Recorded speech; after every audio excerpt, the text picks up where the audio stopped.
Check. All right, ladies and gentlemen, the wait is over. We have been given signal to start. Well, to begin with, let me just check with all of you. I hope the audio is clear. Although there's a little bit echo, if we can do something about that. On that note, ladies and gentlemen, grand welcome to everyone in the room. Some of you have seen before as well. For all the other additions, some of you are new faces here. Well, it's an honor to have you all on board yet again, time and again. And this time we are gathered here for the Inkspell Insight Ignition 3.0. And to all the people here, I know some of you might have had coffee outside or a little bit snacks. Some might have not. Anybody have consumed the coffee yet? किया किसी ने coffee snacks खाया किसी ने no oh then that's bad तो उसके बिना ही हम आपसे फिर भी काम करवाएंगे क्योंकि दिल्ली की सर्दी में थोड़ी सी वार्मथ तो बनती है so what we are gonna do is we are just quickly going to raise our left hand up in the air left hand please come on let's do this super I hope no confusion right left में now let's go to right left, right. Now, can I have a moment with both hands up in the air? Now, we're going to give your body a little bit warmth and we're going to clap non-stop, okay? Clap, clap, clap, clap, clap, clap, clap, clap, clap, clap, clap, clap. Come on, come on, come on, come on. Do this for your heart. Do this for your body. Do this for your mind. Go, go, go. Go for it, go for it, go for it. Much better. Trust me मैंने हमारे लिए नहीं बजवाई आप ही की body के लिए बजवाई है because Delhi की सर्दी में we need that warmth on that note I would request all of you to now greet everybody sitting in this room. Just shake your hand with the person on your left and the person on your right. Hi कर लीजिए, बात कर लीजिए, मुलाकात कर लीजिए. Superb. I like that. I like that smile. Well, on that note, a little bit high from my side as well. This is your host for the day, Mini Divan, and I'm going to make sure that apart from all the awards that we're going to give today, we're also going to have a little bit fun and we're going to keep this evening a little bit entertained so that none of you sleep. So, ladies and gentlemen, let's move ahead. Without any further ado, what I'm going to do is I'm going to quickly give you a brief about what this evening is all about. So, Inkspell Insight Ignition 3.0. Basically, we are bringing two distinguished platforms under one roof today. Number one, the India Content Leadership Awards 8th edition, and of course, amalgamated with MADEX Awards. And of course, so many of you are here, so a lot of you people are going to take back awards tonight. I've seen 5 trophies going home as well. So, well, all the best for all the awardees and all the winners tonight. Together, these awards celebrate excellence across content, marketing, advertising, media, and of course, recognizing powerful ideas, which of course comes from you guys. Tonight, of course, we're also going to honor the trail blazers and the change makers who are shaping the future of the brands. Little bit storytelling, little bit influence. Of course, you know the drill. So now all you have to do is just sit back, relax, and we'll do the honors for you. While we do that, it's very, very important to also thank all the partners who have been associated with us for years. Starting with, of course, our integrated marketing partner, Kensio, our PR partner, For Press, Release, our media partner, India Creatives Industry Council, and of course, joining our media partner, Global Trends Forum. Now, for all those wondering, ये awards select कौन करता है, आपको देता कौन है? Our jury, our respectful jury. Also coming on screen, ladies and gentlemen, let's take a moment, also clap for them because all the entries were really difficult. Sabki hi entries बहुत ही amazing सी, तो these judges of the panel of judges have really worked hard. Starting with Adityan Kalyakal, Head of Marketing, Jupiter Money, Amit Biswas, Marketing Head, IPS Entertainment, CTV Times Network, Amiya Swaroop, Partner, Marketing Advisory Services, Ernst & Young, LLP, Anil Gurnani, Chief Sales and Marketing Officer, TTK Prestige, Anshuman Chakravarti, Head of Marketing and Communication, Somani Ceramics, also Balaji Vedyanathan, Director and Head of Marketing, Semia, Franklin Templeton Group, Chief Marketing Officer, that is Bimalendu Tarafdar, Sanjay Godawat Group, SGG. Also joining the panel, Devang Mehta, Head of Marketing, Anand Rathi Group, Dr. Ankur Das Gupta, Chief Experience Officer, Garage Collective, Gaurav Soni, Head of Marketing and Media, Perfetti Van Mel, Imran Kadri, Marketing and PR Head, Asia Emerging Markets in India, Harley Davidson Motor Company. Also joining the panel is Jiten Agarwal, Chief Marketing Officer, India, SAARC, and Middle East, Hetic India Private Limited. Then there's Madhavan Shekhar, Head of Marketing, Amazon Pay, Amazon, Nikhil Bhardwaj, Vice President and Head Corporate Communications, Bajaj Alliance General Insurance, Prasad Pimple, Executive Vice President and Head of Digital Business Unit, Kotak Life, Rupesh Jain, Senior Marketing Leader, Ultra Media and Entertainment Private Limited, Rubina Singh, MD India NP Digital, Ruchika Vyas, Head of Content Strategy, CNBC TV 18, Shalu Zala, Vice President, Marketing Strategy, Key Projects and Social Media, HSBC. Sharmila Sandeep, General Manager Marketing, CG Power and Industrial Solutions Limited. Shrishel Deshnur, Senior Director, Head Consumer Marketing, Indira IVF Group. Shweta Srivastav, Senior Vice President, Digital and Marketing, Usha International. Sumit Pava, Head Brand Content, Social Media, Tata Tele Business Service. That's the end of all our judges, the jury of panel. एक बार फिर से थोड़ी सी ताली बजा दीजिए for those who are sitting here, for those who will watch this live and via video. Thank you so much, jury, for doing the honors for all of us. Now, some of you today are going to take back home the Maddox Awards. अब ये Maddox Award क्या है for all those wondering? थोड़ा सा मैं आप सबको बता देती हूँ. The Maddox Award, of course, will celebrate all the agencies, brands, marketing leaders who challenge conventions, raise the bar for excellence. So basically, we are going to honor everything from impactful traditional advertising to cutting-edge digital innovation, social media mein ho, immersive brand experience mein ho. Maddox will recognize what truly stands out. Soon we are going to delve into these segment of awards as well. But we have a special surprise this time for all of you. Before we delve into all the awards, all the segments, there's a very special person who's going to come on stage now and give you some industry insights via a special address. He's going to talk about the science of attention.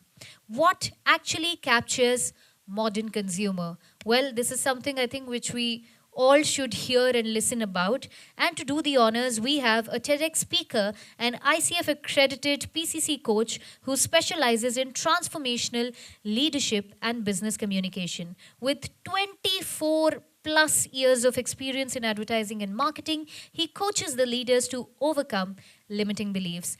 He is one and only Chief Experience Officer from Garage Collective, also one of the person in the panel that you saw.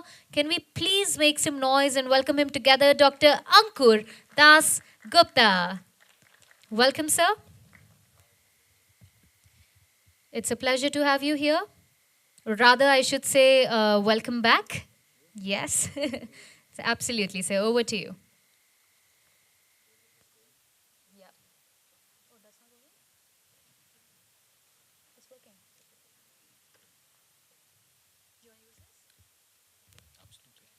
Thank you so much.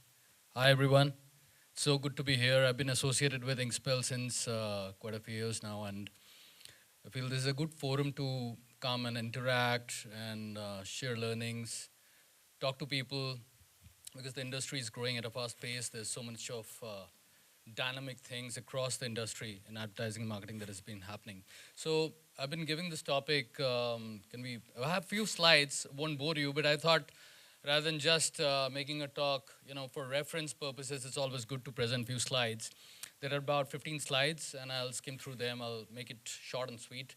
About 12 to 13 minutes is what I'm targeting. Can we have the slides, please? Thank you. So in the meanwhile, I'm gauging that there are people from the industry across brands and publishing and agencies as well. So as we all know that, it's a no-brainer discussion that how the attention spans are changing, and plus primarily because of the reason that I've seen over a period of time that the journey is so much become non-linear and it's becoming more complex day by day with respect to how people are consuming content and information. So what actually captures the modern consumer? I mean, I won't go into the neuroscience part of it. because that's another topic that I'm studying, practicing. And my book should be, first book should be out in the next 2 months, which is about gravitas, which is absolutely separate from this topic, leadership influence. So that's one thing that I've been working on since the past year. But right now, we are going to talk about certain numbers and certain aspects, and feel free to contribute as well. I don't want to keep it just a monologue. If somebody has any inputs in between, or somebody wants to share something, please feel free. That way, we can make it more engaging. Uh, so, what actually captures the modern consumer? So, can we have the next slide, please? Or the clicker, please. How do I, which one? This one, right? I'm not wearing my specs, so that's the reason.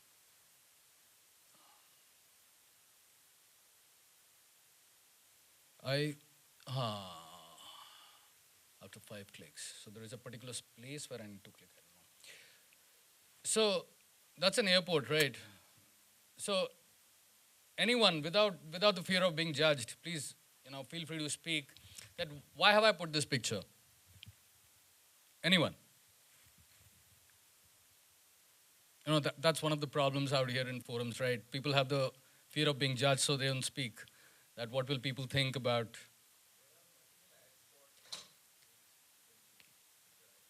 Absolutely. Great point. Multiple ad spots. Absolutely. Your name, sorry. Are Arjun? Oh, how? So I'm not wearing my specs right now. So good to be meeting. Yeah, it's been I don't know, ages now. It's part of life. So good to be seeing. We'll catch up, please.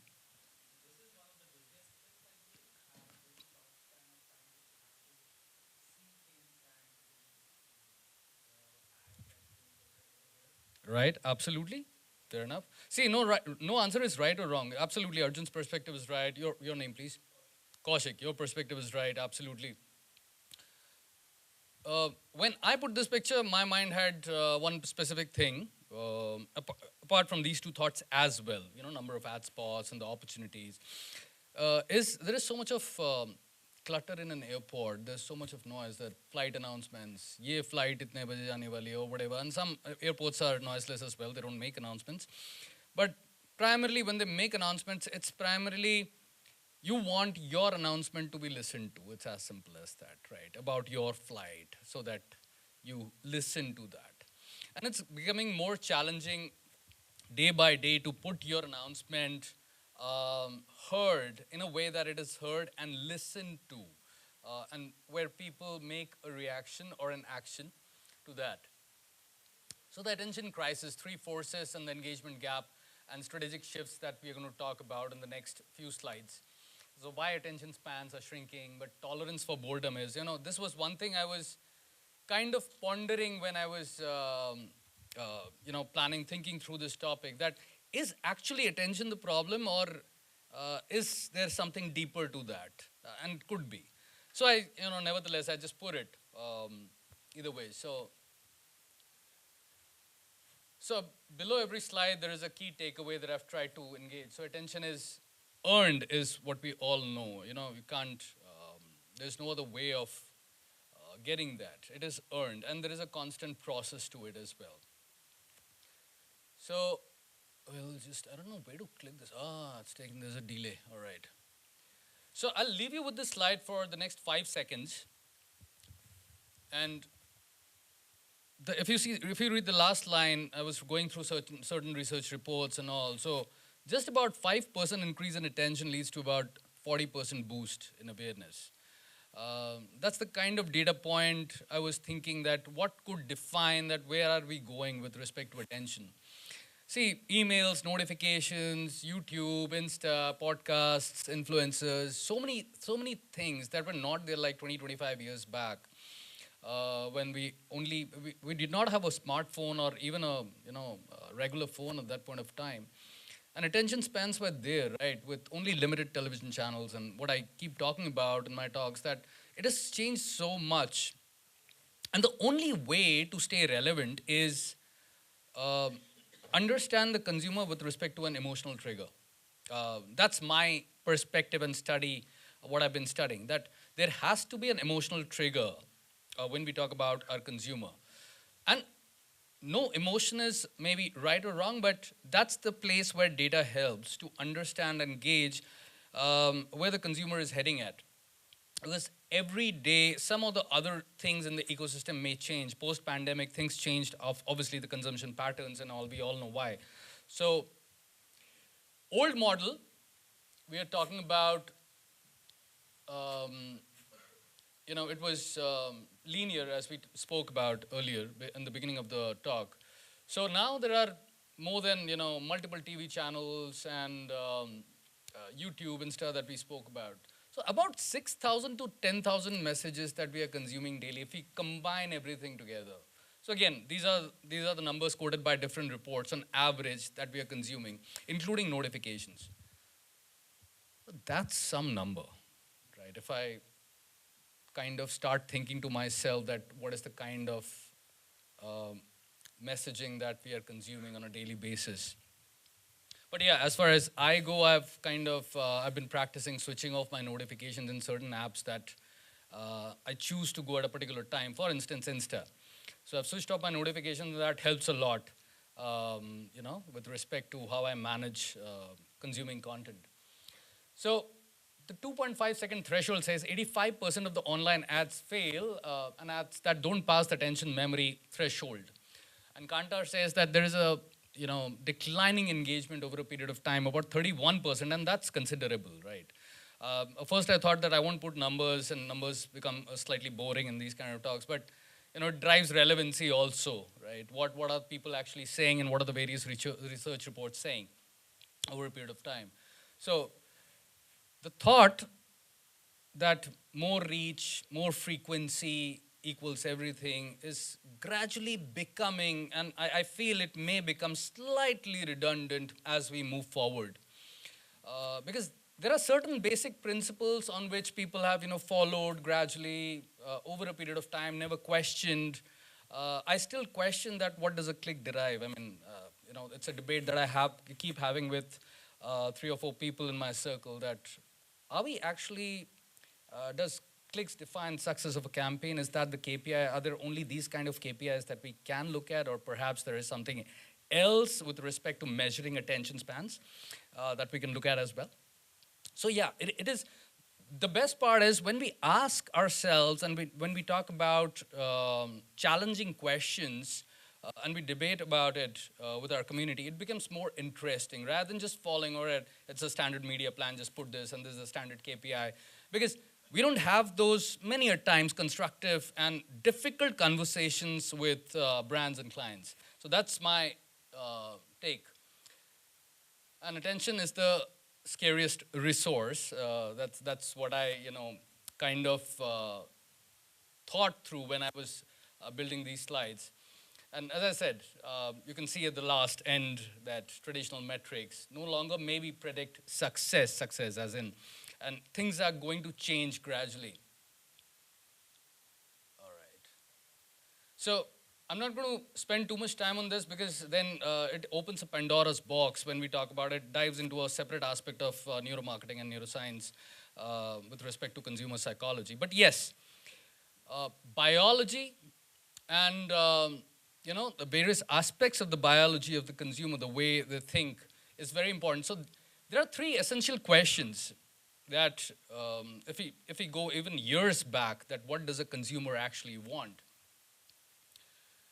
Is this relevant to me? Very basic questions. And at times what happens that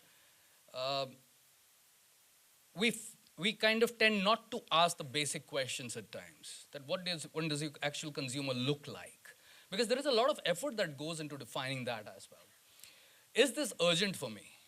Why? And if this is urgent for me as a brand or as a, for spending budgets, why is this urgent for me right now? Why not after 2 months or 3 months? How do you define that time? And then, is this actually useful for me? What is this actually going to solve? And I'm not talking about brand performance or anything like that. I'm just going to talk about when there is a brief that is shared, when we receive a brief, it is very important to spend time on these dynamics. And most of the times, as we all know, there is no time. Every campaign has to be launched like within 7 days, within 10 days, 15 days. So basically, we are being told, don't think. There's no time to think, just launch it, right? And that's where the fearlessness must gradually come within us as leaders, marketing stakeholders, that having these conversations are very important, because the success actually needs to be defined with respect to what does actual success look like with respect to a campaign. Is it just the number of views? All right, so many people looked at it, fine. Did somebody actually take action? Do you want to measure that actually? So yeah, the three forces, the second pointer. So why the first 5 seconds matter more than the next 50? So I'm not going to talk more about it. I'm just leaving you with certain thoughts in the next, whatever 5-6 minutes that are left. Because my intent is when we leave this room, even if you capture 1 or 2 thoughts from these 15 slides, it'll be a success for myself. Because it gives a talking point to people in this room to start these conversations. Or if it's already started and burnt out somewhere, restarting these conversations. So why does the first 5 seconds matter more than the next 50?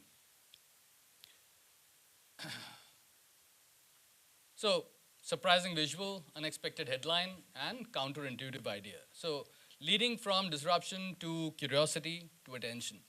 Now what does this actually mean? Anybody wants to take a go at it? I mean, what does a surprising visual actually connote? Why was it even there? Why have I even put it? Why is it even a thought? Curiosity, absolutely. Now, from there, I would say, Kaushik, that surprising needs also to be defined and understood gradually when we are doing this exercise, that what could possibly be surprising to my consumer? What could a possible surprising visual look like? Is it just over the edge, over the top? Is it just right there? Do we want it right there or do we want it over the edge? Right. Then unexpected headline. I mean, this is a no-brainer that we all see in news headlines and news channels. Yeah, this is something which can be improvised, worked upon, though it takes effort as well. A counterintuitive idea. So one is an idea that comes from your gut, that suddenly, many a times that happens with me. I leave a brainstorming session, and the moment I'm out of the brainstorming session, a beautiful idea hits me. Like, wow, why didn't this hit me in the brainstorming session? So many times I have to reconvene an idea. Hey guys, I had just had a thought. 1 hour already spent, but some ideas don't hit you at the moment when they need to hit you, which is absolutely fine. Most of the ideas come to me when I'm least expecting it, right? Some ideas come to me when I'm brushing my teeth and I'm like, oh, where do I note it? Where do I note it? So I've kind of put sticky notes in certain places where I'm easily able to access those so that I can just, the first thing I do in the morning is, hey team, I just got this idea. How does it look? And these are the implications. And then we brainstorm. So it's very important. See, I'm just going towards the psychology part, which will open another Pandora's box. So success metric is pattern disruption. So just a second. All right. Yeah, pattern disruption creates the hook. So anything in the consumer's mind which creates a pattern over a period of time, right? For instance, let me give you an example from my daily life. We get up in the morning, we have a glass of water or whatever, we freshen up and we go for a run or whatever. There's a ritual that we follow, there's a pattern that we follow, right? Now, how do we know what is our consumer's pattern of thinking? These are certain questions that we need to keep asking and going back to. And at times you need to break a pattern to bring in that product in a different shape in the market so that consumers just start falling in love with it. And that does not have a formula, according to me. That happens with calculated experiments over a period of time because the consumer today may change slightly after 6 months, may change slightly after a year, 2 years, gradually. With the technology boom, it's more than expected, right? So relevance creates the threshold. Did I skip a slide? Oh, no, this is it. So the emotional resonance. again, storytelling, we all keep talking about, but the storytelling part is very cliched. What's more important is how do you create that story in a way that your consumer would want to listen till the end of the story? How do you keep creating that hook over a period of time? So when we launch something, when we bring a product, when we talk about a product, when we talk about anything, any aspect of it, be it B2B or be it B2C, see, it's essentially the brain, the prefrontal cortex that we use to think, and that amygdala that triggers our emotions. Everything is interrelated, but we're not talking about the parts of the brain though. But I'm just saying that uh, the psychology part of it is very interesting when we talk about the consumer per se, because the first decision that people take idly, and research says that, is with their emotions.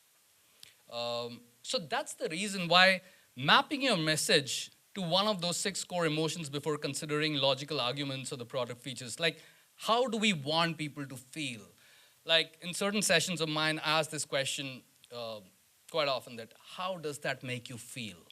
It's a very basic and open-ended question, but it opens up the person. And likewise, we have to gauge that how it opens up the consumer, how it opens up somebody leading a brand, that how do you feel about this?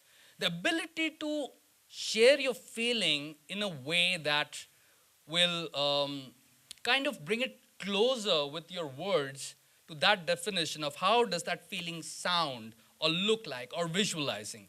That is where the magic happens, right? So we're not, let's skip these parts. I was, because of the time constraint, because attention sticks where emotion lives. Let's stick to that part. So essentially, humor, empathy, hope, pride, fear, belonging. So as I said, if you take home with you just one or two aspects of these and just think through, it's a good aspect to maybe open up a discussion, you know, moving forward as well. Then personal relevance, three dimensions: timing, context, and intent. We all may be aware of this, but we don't talk about this often, that how important is the timing, the context, before even we start writing something or before we start engaging with something. How contextual is that? And what is the intent? When we talk about the funnel, we do talk about the intent part, but with respect to signals and capturing them, data should be also mapped with the way we are engaging with the emotional part and the emotional resonance of our consumers. And it's only not about performance, right? If you want to engage and you play the long race in the marathon for a particular category, for a particular brand, it is always important that we look at the emotional part of it, the intent part of it as well. So there's two examples, right? Fitness ad at 6 a.m., high relevance. Same ad at 1 p.m., maybe low relevance. At least I don't know in my circle who goes to the gym at around 1 p.m. in the afternoon. But yeah, just to give a fair idea of what I was trying to drive, that timing matters a lot. And the engagement gap. All right, did I miss this? Okay. Right.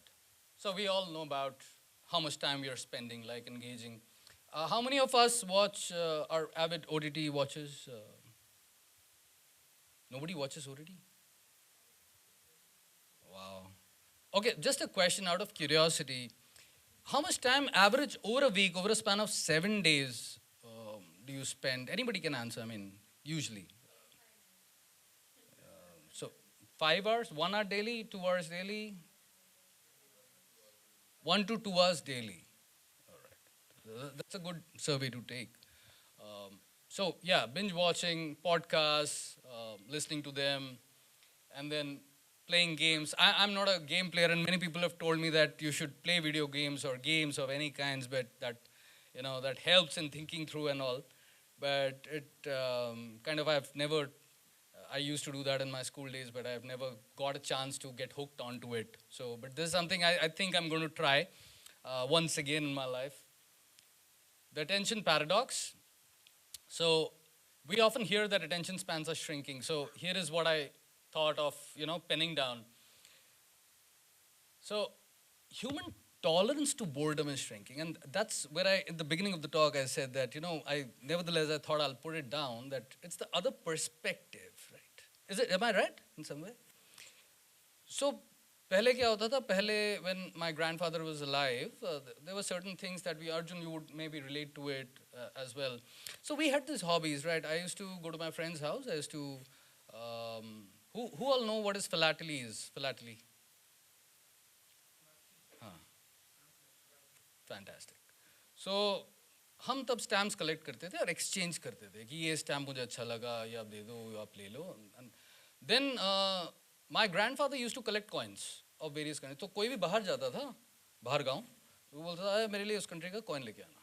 ठीक है, तो I use to collect and I never knew that what pleasure use to drive, and I use to always say that दिखाओ दिखाओ वो coin वाला डब्बा दिखाओ. Then we used to play cricket.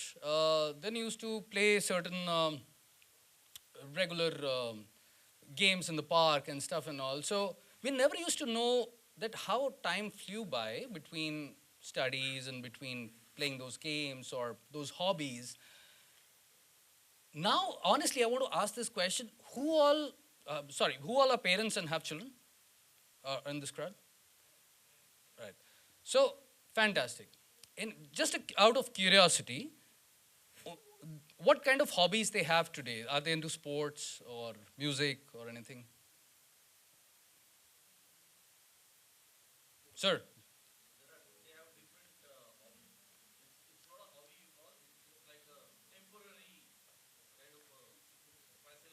Fascination. Okay, fair enough. Fair, fair enough. I so relate to this. So one of my friends, he told me that two daughters, right? So she has put them, both the daughters, into 4 activities. Now ballet was one of them. And now last few months back, I spoke with her and I said, so how's the ballet going? And she said, oh, to chudwa diya. Oh, ho gaya. I said, she was doing so well. So one of my friends, he has put his daughter into golf, right? But apparently he's a golfer, so I'm gauging that will last longer, and she's doing pretty well. But all I'm trying to drive is that this is the thing that is very important. At least when I started thinking on these lines, I thought that yes, it's somehow, I'll ask the people out here that, am I right on this part, that human tolerance to boredom is shrinking, right? We get bored very easily. So that may be a point where, the challenge isn't capturing attention, it's earning it through relevance and data. So again, and last couple of slides, I'm never able to understand where this clicker, I'm just experimenting and so yeah, the old model, interrupting people's activities with forced messages, all right. तो एक तरफ there was a meme that I saw. Meme में था कि YouTube एक तरफ बोलता है कि तुमको ऐड दिखाएंगे, ऐड दिखाने के लिए पैसे दो और whatever, और ऐड नहीं दिखाने के लिए पैसे दो. I mean, it's a paradox, right?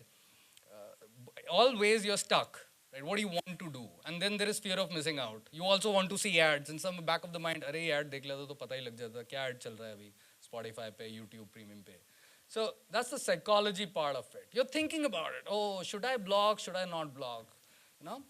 Then when consumers feel they discovered you, not that you chase them, attention becomes very voluntary, and it's a gradual process that we talk about. So the old model is interrupting people's activities. It's still happening. How many people say it's still happening, interrupting people's activities when we talk about ads or any kind of things that are?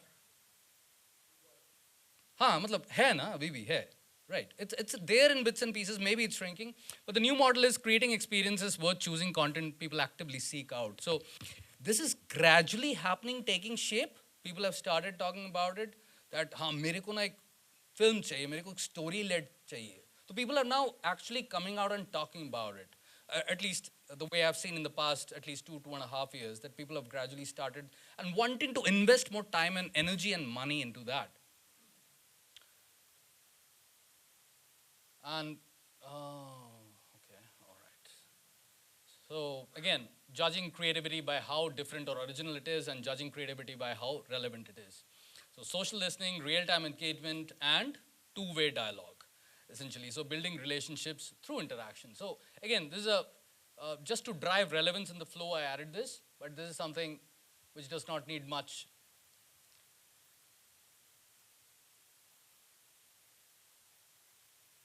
So this is one of my favorite slides, but again, we won't talk much about this because this is a lengthy discussion. So measuring impressions, what we spoke about right in the beginning. So true attention through deeper engagement metrics. Can this be one of the key metric that brands and agencies, publishers can talk about? Because these are actually difficult, especially when you try that out with a brand or a client of yours when you're working. That so do you want to really measure, can we measure true attention? And just see the reaction for a while. So what does that person say? Do you want to measure, true emotion or true reaction? And just think through and let me know probably, or just, share your experiences. I mean, what was the conversation like? Because I've tried that. And I was not surprised because I was kind of expecting what answer could I possibly get. And the kind of frown on the face, right. Right? So the gatekeeper rule, if the answer to all fours is not yes, attention will not last. So stop the scroll, emotion, personal relevance, and value. Here it is. So this is the gatekeeper rule, ideally, and it does work if you kind of try and think about it and apply it. So stopping the scroll, it is pattern disruption, what we spoke about a few minutes back. Feeling something, we spoke about this as well. It doesn't matter to me, personal relevance. Then earning those 10 seconds of value, right? So, and the framework becomes a litmus test for your team. If you gradually, check it out. I mean, maybe it works, maybe it doesn't, but do check it out. It worked for me in certain instances. So, if the answer to all the four is not yes, then attention may not last. So, this is a framework that can be discussed within teams, internal teams, with brands as well. And this is the last slide, which is attention is earned in the first, how many seconds? 5 seconds, some say 3 seconds, which is fine. Either way, it does not matter, right? 2 to 5 seconds, 6 seconds, just capturing the attention. So earlier, when the journey was too linear, then it was much easier. Today, this just becoming so complex that you don't know where to say what exactly, in what tonality, in what context. I mean, that's the experiment, and that's the effort. That's where the effort goes, right? So biology first, just a summary. Emotion drives, and relevance wins. So feeling creates memory and meaning, and that's where the magic happens, memory. How do we build that memory? And personal context beats mass reach. So on all these are certain aspects that form the base of neuroscience and marketing. But I thought, nevertheless, when I was presenting that, let's share something which is at least slightly different maybe from what we keep talking in forums and stuff and all. So with this, modern attention doesn't work like a sponge anymore. It works like a filter.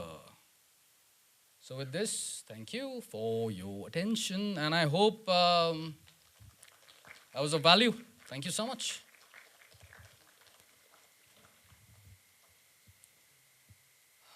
It's the magical clicker. It doesn't work when you want to, but it works. Thank you so much. Thank you so much. Thank you so much. We would request you to stay. And there's a lot more that we would want you to do on public demand. But before we move ahead, I would now request Zahara Kanchwala, co-founder and CEO, Right Knowledge Labs, to please come on stage and help us felicitate Dr. Ankur Das Gupta. Can we please have the certificate? Thank you. Can we also please make some noise? Thank you. Thank you, ma'am, for doing the honors for us.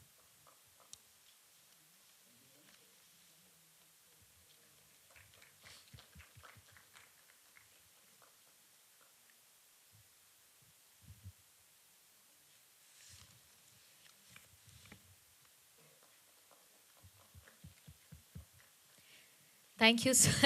Sweet. Thank you so much. Thank you. You can maybe give this to me and yes.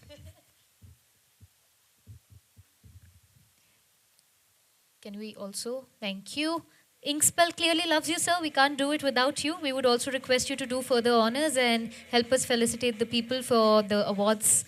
So, ladies and gentlemen, the wait is now over as we move on to the first segment of awards. As I have already introduced to all of you, the Maddox Awards. I think it needs no introduction.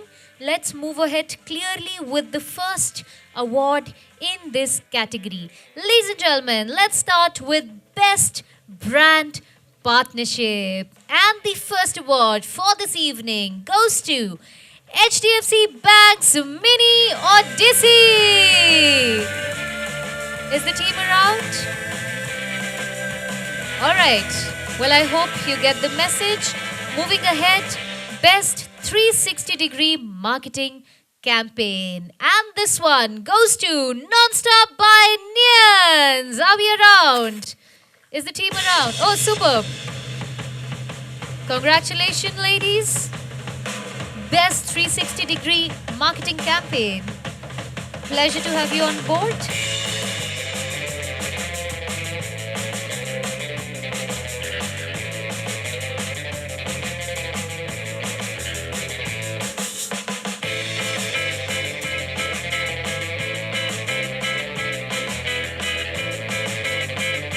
Superb. Thank you so much. Next up, ladies and gentlemen, is the best cross-channel marketing strategy. And the award goes to hashtag Ujivan Easy Easy by Plan B Advertising.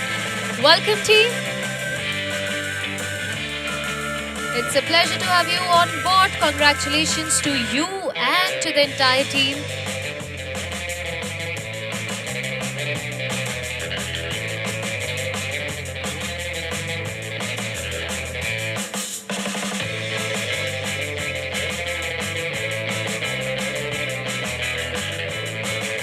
Thank you, gentlemen. Congratulations once again. Let's move on to our next category, which is Best Humor-Based Advertising, an interesting one. And the award goes to LPU Pros and Cons by hashtag Orange. Aajo, seems like a full house. Sabhi aajo.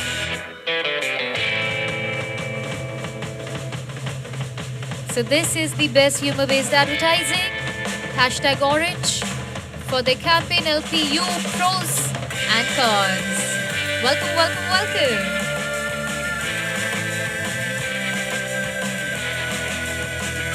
Congratulations. Family pack. Congratulations.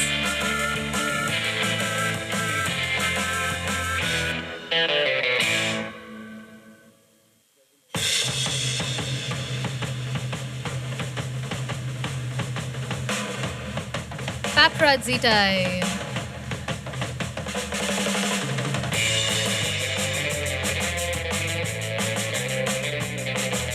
Maybe a little bit of hoo-ha, cheer. Come on, पूरा family pack आया है. With you guys on stage also. अपने लिए तो cheer कर लेते photos में. Next award में. ऐसे जितने लोग आप आए हो मुझे लग रहा है ऐसे 6-7 ट्रॉफी लेके जाने वाले हो नेक्स्ट राउंड में. Okay, ladies and gentlemen, next up is Best Use of Instagram and the award goes to Instagram का best use किया है. Yarn meets youth repositioning Brazil in the digital age by Runtime Solutions. Yarn meets youth. Welcome, team. Thank you for using Instagram so beautifully. Welcome on board.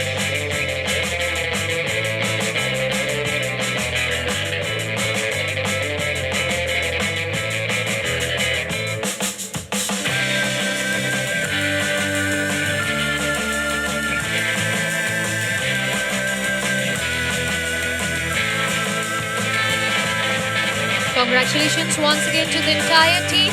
Next up, ladies and gentlemen, is also a very, very interesting award. And it is Best Corporate Purpose or Social Responsibility Campaign. And the award for this one goes to. Okay, there's also an.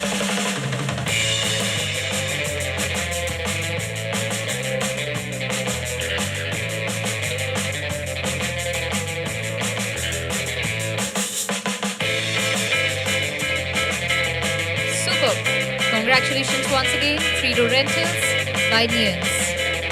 Next up, like I promised, Best Corporate Purpose or Social Responsibility Campaign. And the award for this one goes to HDFC's Bank's Path to Prosperity. Congratulations to the entire team, HDFC Bank. I think they're not here at the moment. Let's move ahead with our next category. The next category is the Best Digital Integrated Marketing. And the award for this one once again goes to Hashtag Ujivan Easy Easy by Plan B Advertising. Welcome. Once again, back on stage, Team Plan B Advertising. Can we have a round of applause and keep the drill ongoing for all the awardees on stage? Aapki bhi bari aayegi. So let's keep the courage and the cheer up.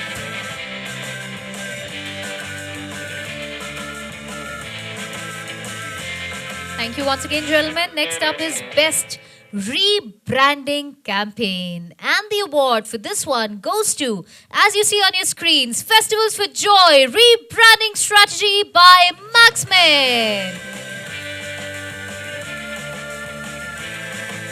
Congratulations.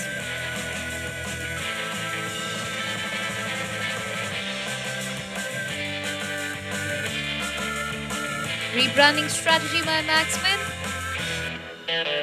Clearly Best Rebranding Campaign.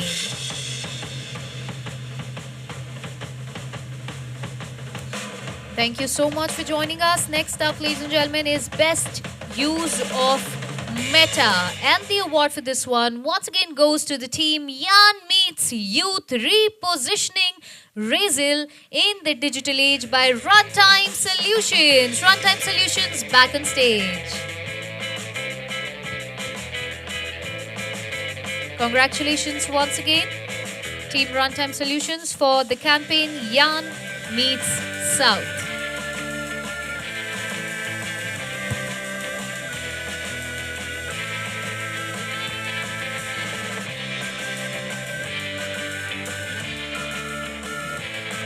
Alright, thank you so much. Next up, ladies and gentlemen, is the Best Marketing Automation Strategy. And the awards for this one goes to Baidyanath by Nians. Once again, team, back on stage. एक duty लगा दीजिए आप. One person, one word. This one is for the campaign Baidyanath. Best Marketing Automation Strategy. Well done, team. Congratulations once again. With this, the next category is the Best Integrated B2B Marketing Campaign. And ladies and gentlemen, Best Integrated B2B Marketing Campaign goes to Zid Hai To Jeet Hai campaign by Tata Tele Business Services. Tata Tele Business Services, anybody from the team here? Okay, then let's move ahead. Next up is the most disruptive campaign. तो disrupt भी किया है इसी team ने. Ujivan hashtag Join for Life by Plan B Advertising. Yet again, ladies and gentlemen, give them a louder cheer. Third one? Alright, third one already. 3 goes home. Let's see how many more. Plan B Advertising doing well with this campaign. Ujivan, superbly done. Well deserved, perhaps. Next up, ladies and gentlemen, is once again a very, very important award. This one is the Digital Startup of the Year. And the Digital Startup of the Year goes to Starbuzz.ai, AI-powered influencer marketing ecosystem. Congratulations to the entire team.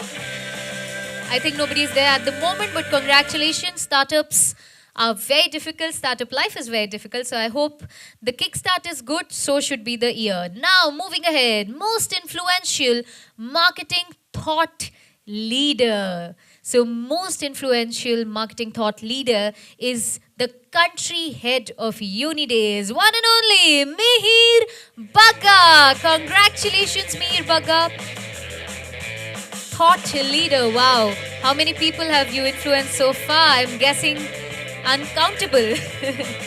Ladies and gentlemen, make some noise for Mr. Mihir Bagga. Welcome, sir. Country head, Unidays. Thank you so much for influencing people through your marketing techniques.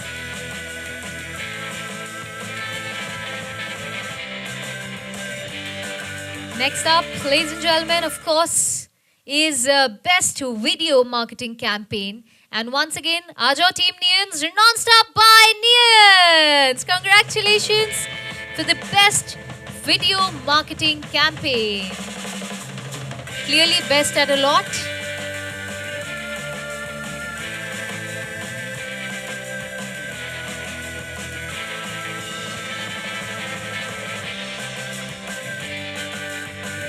That makes it 4. All right, 4 already. I think you guys are competing with Ujivan, Plan B advertising campaign. All right, ladies and gentlemen, next up is Best Seasonal Marketing Campaign. And this one goes to, please make some noise for Poila Paban 2025 by Mineshaft Media. Welcome team, Mineshaft Media. Congratulations to the entire team.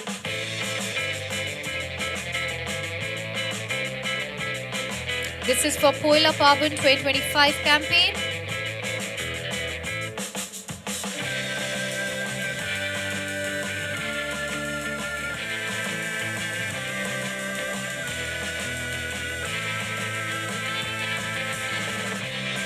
Congratulations yet again. And one last award in this category, ladies and gentlemen. Best Feel Good Advertising Campaign. तो Feel Good भी कराया है हमें. Any guesses for this one? I think by now we know the drill. They've already pointed out. Ujjivan hashtag Join for Life by Plan B Advertising. Congratulations. Tie हो चुका है अभी आप दोनों का.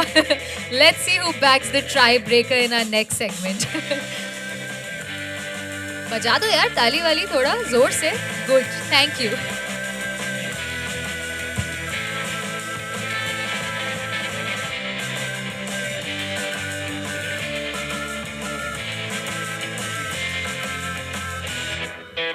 Thank you so much with this, sir. Thank you for doing the honors for us. एक बार sir के लिए भी please जोरदार ताली. Thank you so much, sir, for doing the honors and for your precious time as always.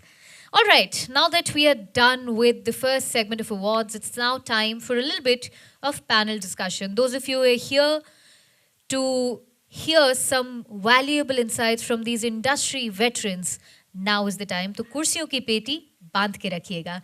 Now, the panel discussion is for the topic, and the topic is very interesting. Brands with purpose. That is, building influence beyond the campaign. Since all of you revolve around this topic in your day-to-day routines, via your work, I think this will be very interesting and handy for all of you. To moderate the session now, I would like to invite on stage Aradhika S. Mehta, Chief Strategy Officer, Brand Architects. Are you around? Oh, superb. Ladies and gentlemen, make some noise for Aradhika S. Mehta. Aradhika Srivastav Mehta is a seasoned marketeer and dynamic business transformation leader with over 2 decades of experience, ladies and gentlemen, across lifestyle brands from fashion to clothing to beauty and personal care. Aradhika has held senior roles at Lenskart.com, Aditya Birla Group, The Body Shop, Nike, steering these brands to leadership as well. So having managed marketing deliverables across a diverse portfolio, I'm sure she is not just going to moderate this session, but also ensure that all of you have a great time while asking those questions to the panel. Now, let me take a moment while they are setting up to introduce the panel to you as well. Our first speaker in this panel is Vivek Satyamitram, CEO, Semicolon. Sir, are you around? All right, superb. So Vivek sir is here, brand strategist, corporate communication leader. He's a seasoned brand strategist and serial entrepreneur with over 20 years of experience, ladies and gentlemen. So when I say veteran, I mean all of them are really veterans of their industries. In strategic communication, media leadership, brand building, he has a strong track record of scaling startups, driving brand growth, and of course, steering communications. Not just that, joining the panel will also be now once again our awardee Mihir Bagga, Market Lead India, Unidays. Mihir Bagga is a senior marketing and partnership leader with 13 plus years of experience across Unidays, JioSavan, Paytm, HCL, and of course as market lead for India at Unidays, he built and scaled the country's first verified student affinity ecosystem, enabling brands to engage Gen Zs through measurable performance led programs. Joining this panel will be Vikram Singh, Head Digital Marketing ITC Hotels. Vikram Singh is a strategic digital marketing leader with over 18 years of experience driving brand growth, digital transformation, and customer engagement across leading global organization. At ITC Hotels, he leads digital strategy and innovation.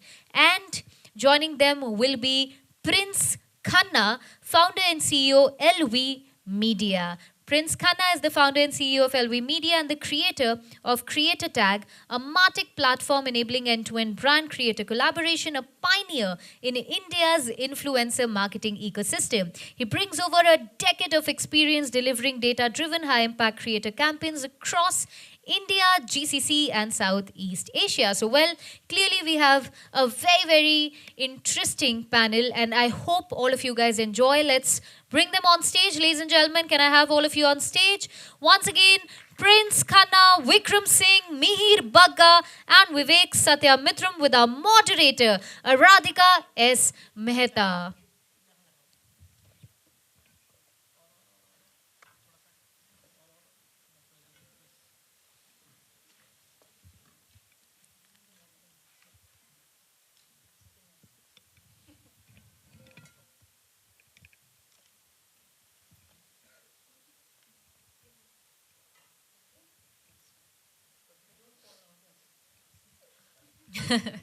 All right, I think we are set. Are we?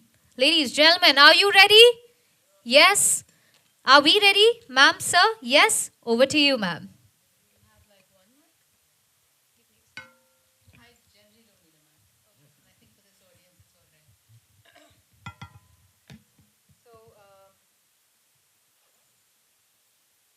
Are we getting straight into the discussion?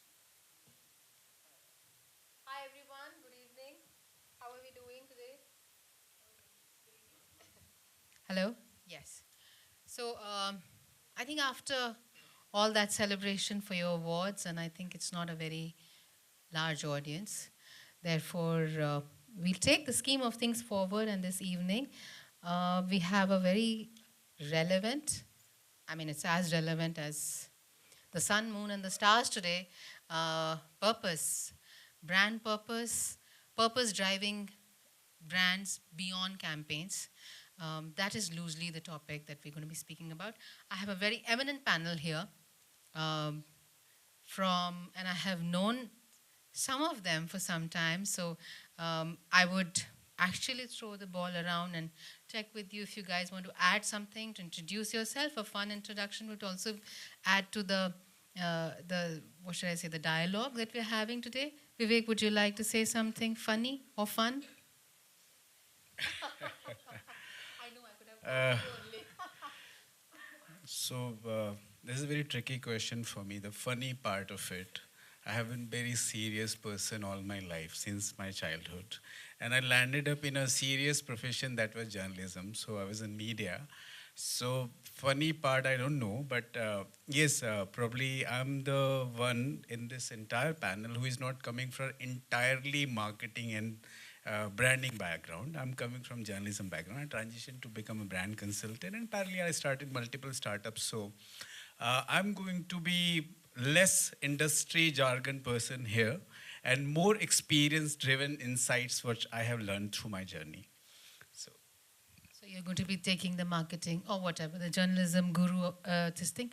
I have absolutely vacated that, so you can take that with ease. Anybody else wanting to add some interesting nuance to their introduction? I think that would be a good note to begin with. Prince, would you like to? Or Mihir? Okay, I think Vivek? I'll just say it on Sorry, behalf of Prince Vikram. and myself. Both of us are also hardcore bikers, so probably that is something that was not covered in the intro. This seemed this cool. I think this purpose is entirely your own. I definitely do not endorse it for this audience because I don't want them riding away anywhere until this panel discussion is over. So, guys, you're sitting firm and stable on your seats as long as I am here. Anything you want to add, Mihir? Now that you have an award to your belt as well, what are we getting as a celebratory thing? I just got my wisdom tooth extracted a couple of days back, so I'm actually not eating anything. So the takeaway here is when wisdom is removed, that's when you win the awards. Are you telling that Exactly. for all marketers? Yeah. Oh my lord! I don't think was a takeaway that I would want to, bring to this panel.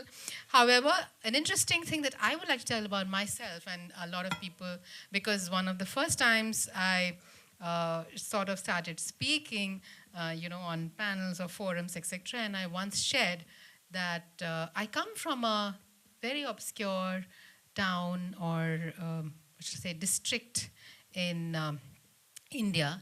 And I would love to see if anybody can guess it. For the longest, it was absolutely obscure, unknown, until a filmmaker called Anurag Kashyap decided to make an OTT series on it. Any guesses? Where am I from? Prince, you were saying you are a novice. Come on. Okay, yes, I'm from Mirzapur.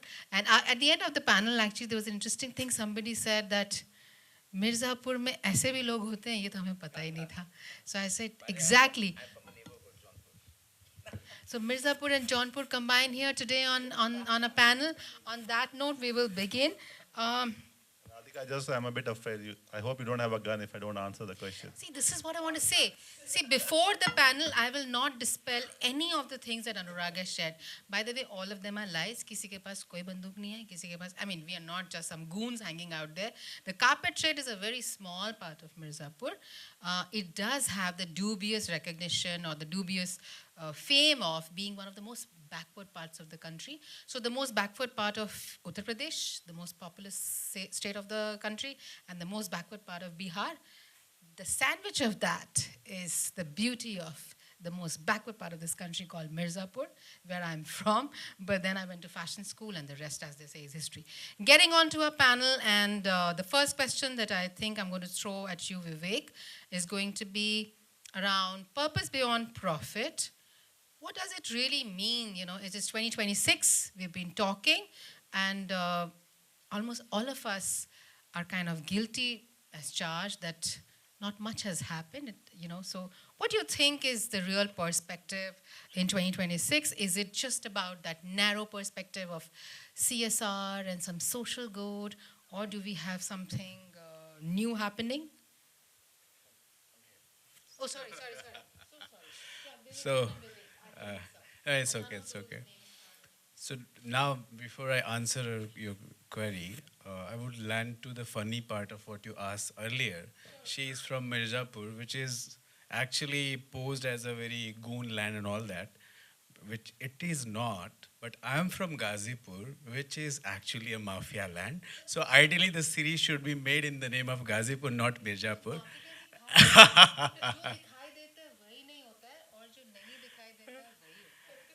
So, coming to the very relevant question you posed, Radhika, I think, I'll go back to the journalism days, like when we started career 20, 23 years ago.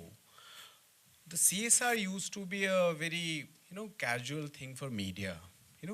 सब कुछ कर लिया, profit दिखा दिया, growth दिखा दिया. So business news used to be the core of media coverage and stories. And CSR was ठीक है, आ गया तो कर दो, कहीं last bulletin में डाल दो, कहीं last page पे डाल दो. And it was like, for at least when I started career, next 10, 15 years. But in last one decade, it has changed. After some public policies that were made, and then the startup evolution, how I look at it, now CSR is at the core. what we call CSR, the purpose, how brand wants to associate themselves with their audience or their consumers, it has come to the core of the business now.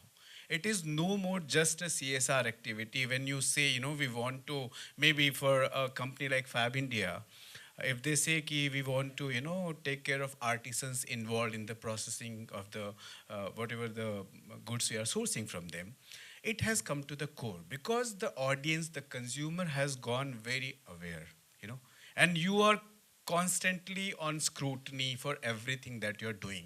So it's no more that the business decisions are taken in a boardroom and then it is coming to a very small segment of, say, media people or journalists, and they are writing about it or some stories are coming. It is constantly 24/7 monitored. So how are you behaving in a corporate sector, or an entity is taking business decision, it is monitored. So I would say now purpose has come in the core. It is no more side business for businesses. So that change I see, and it is going to stay for long. So while I agree with the fact that, yeah, there is much more consciousness or much more, what should I say, focus on, say, purpose, I am unconvinced that it has come to the core of everything because I do not see enough examples or evidence That's of true. it. So while you're saying, and I think if it's happening, it's a very happy incidence, and I'd love to know more about it. But anybody would like to add something to it? Then yeah. I kind of agree with what you're saying, Radhika, because there are a lot of brands who, and if you go back 10 years back, CSR used to be more like a tick mark activity. That you have to do it because of, certain reasons, and, there's certain commitments that you have to make, when you're an organization of a big scale. But off late, there are changes which are happening. There are brands who are becoming more conscious, but yeah, it's still not at a scale when you can say it has completely evolved. But until the brands are truly understanding the purpose of what they're doing, why they're doing it, until then CSR will still remain a very small part of the overall brand ecosystem, I think. So I think, Vikram, when you say I still can possibly agree to it because you come from a brand which has a heritage of investing in social good, but however, I mean, so this is ITC, but I also point out to the fact that there is the cigarettes business. So the core of the business is actually not the most social good. So is it because you're trying to compensate for what you do there, that which is how most of the times it is, that you compensate कि एक गलत काम करके तीन चार अच्छे काम कर लिए तो चलो Wonderful यार question. पाप तो धो दिए हमने अपने Great थोड़े. question, and good from a controversy standpoint also. It always helps. But let me begin It by keeps saying, everyone awake. yeah, let me begin by saying that now ITC Hotels is a demerged company than ITC Limited. ये सब करने से ऊपर So, ऊपर से कुछ होता नहीं so है. we are not a part of ITC Limited as such, but yeah, I mean, not from that lens, but yeah, I mean, of course, ITC Limited, they have their core business as cigarettes, and then there are a lot of other diversified business that they have also started in the last 45 years. ITC Hotels, if I just talk about hotels as a division or as a business entity, for us, when we talk about luxury and sustainability sometimes don't go together Don't hand in hand. coexist. Correct. If you want to give somebody a very luxurious experience and then you say save water and do this and do that, it doesn't gel very well in the in the customer's mindset. I think what we have done really well in the last 45-50 years, we have made sustainability as a part of our DNA. We don't just talk about responsible luxury. Everything that we're doing in our hotels, starting from water conservation to electricity, carbon neutral, everything, it is a part of the DNA. It is a part of our ecosystem ethos, where when we're building a hotel, we first think about how do we make it No, sustainable. Vikram, so on that note, I'm going to interject a bit. I'm just saying, absolutely agree with that. And I can vouch for that. I'm sorry I had to put you under the No, no, scanner. I'm loving the point. So I'm just saying, but however, my husband is in ex-ITC, 7 years of ITC. So I know very well that when there's an investment that they're making, whether it is in child education or girl education or planting forests, the heart is very much in the place that it should be.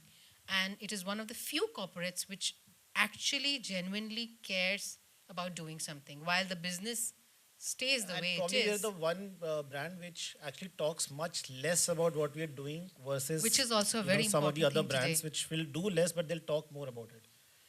So So that's a very it's- big difference between some of the other brands that we have seen. No, from- absolutely. I think this point is very valid. I'll move on to the next question, and since we're coming to very naturally gravitating towards that, which is, I think, a whole lot of brands today are accused of what we call purpose washing. There is another term called greenwashing, and there's also purpose washing, which is we throw around purpose, and talk about purpose in all our external facing communication with our customers or with our, on our media exposures and articles, etc., while real work is not being done. And do you think, I mean, what can really be a playbook that a brand could follow, where purpose starts to become just not that word that you use frequently? It is actually there. Is there a playbook? Is there some sort of a method to the madness? I think Mihir, you wanted to, yeah. Yeah, I'd go for it.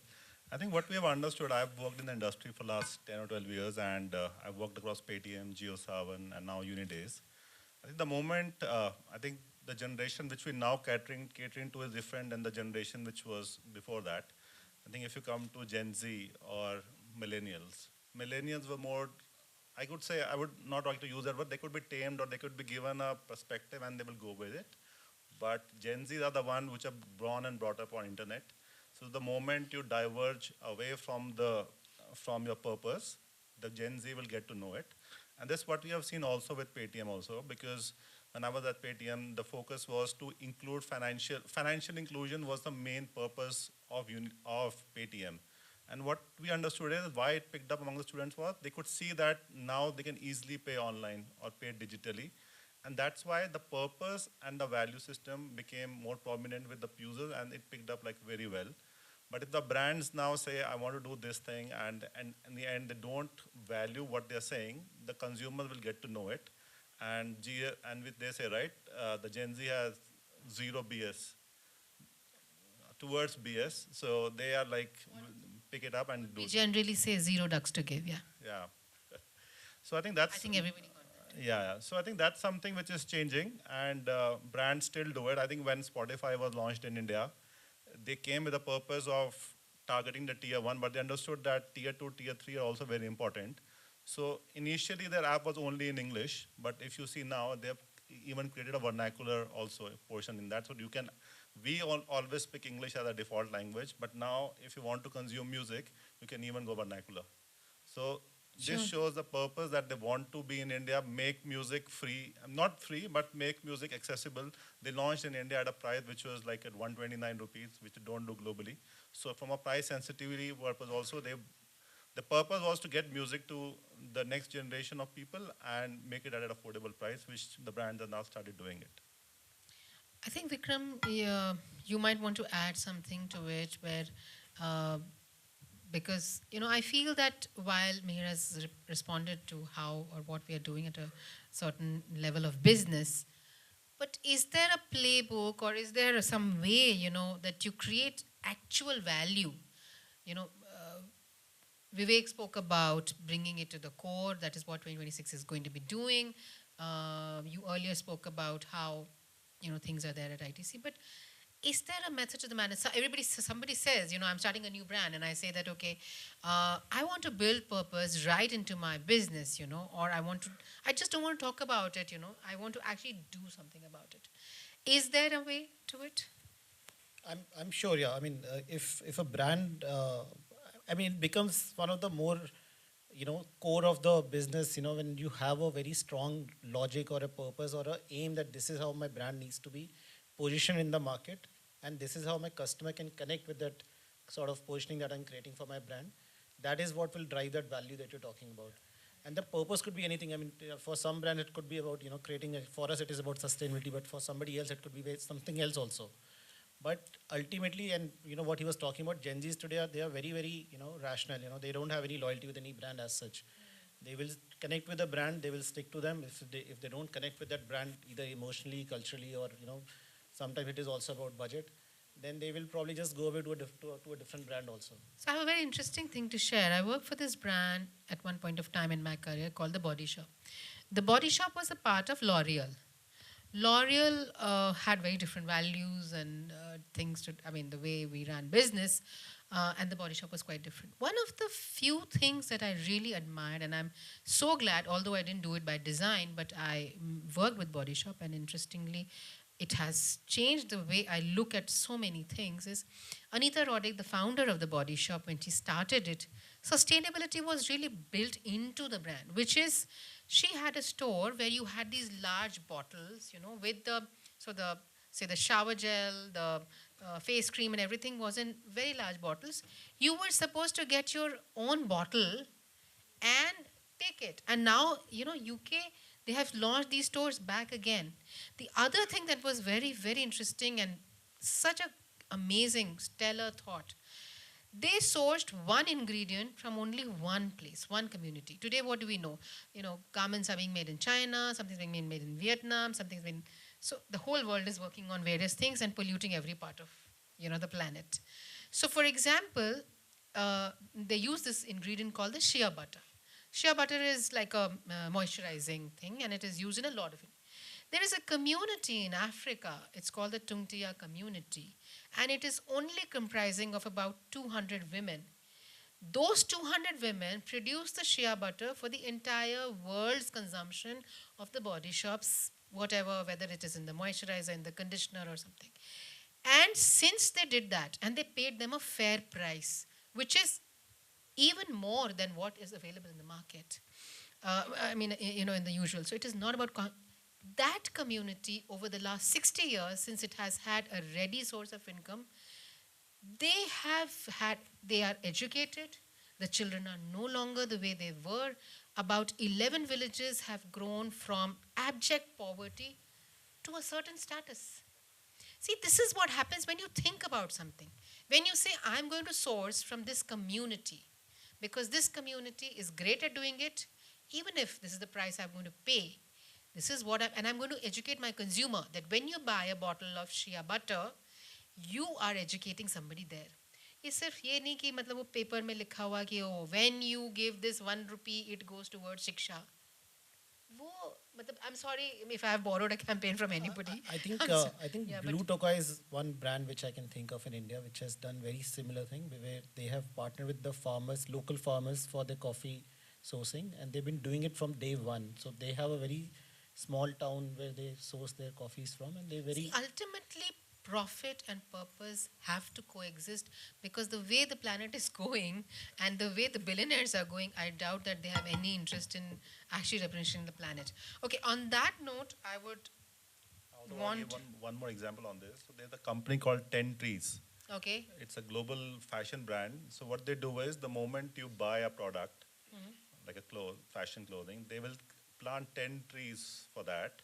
It's minimum amount you have to spend. Any kind of clothing. Yeah, and they set a minimum amount, that much amount of money you have to spend, you get, and they plant those 10 trees, and then they give you a QR code or a tracking link from which you can see where that plant has been planted. ये तो ऐसे हो गया कि हमने वो अंडमान निकोबार में पेड़ काटे और यहाँ पे अरावली में लगा दिए. कहीं तो लगा है. इससे क्या फर्क पड़ने वाला है? वो सुंदर बंस थे, ये क्या है? ये तो पता नहीं कौन से बंस हैं. I don't know. They're probably some other buns. I'm sorry. So I'm not. Yeah, this is checkbox. This is checkbox. Sure. So, today the playbook actually looks very simple, when we look at from a marketer's angle or from a consumer's angle as well. Today, it's about bringing the purpose at the forefront, okay? There is validation that the consumers have the liberty to, right? I mean, today, it's no longer about newspapers or what the TV had to say back then, right? Yeah. So today, it's consumers, reviews, forums, and so many of those options. Bringing the purpose at the forefront, having continuity and having a continued belief in that purpose and, bringing that out to the consumer, I think is the shortest playbook today. You see how brands are following this, we're coming up, we were discussing earlier, how we are coming from an age, where there used to be one TVC and, we used to create some edits out of it with the same communication out.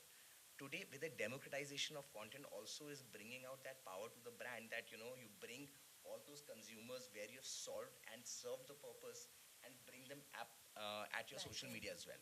And that's where you see, so much content that the brands are adopting by not just, making celebrities read out the scripts, but have influencers really taking their heart out.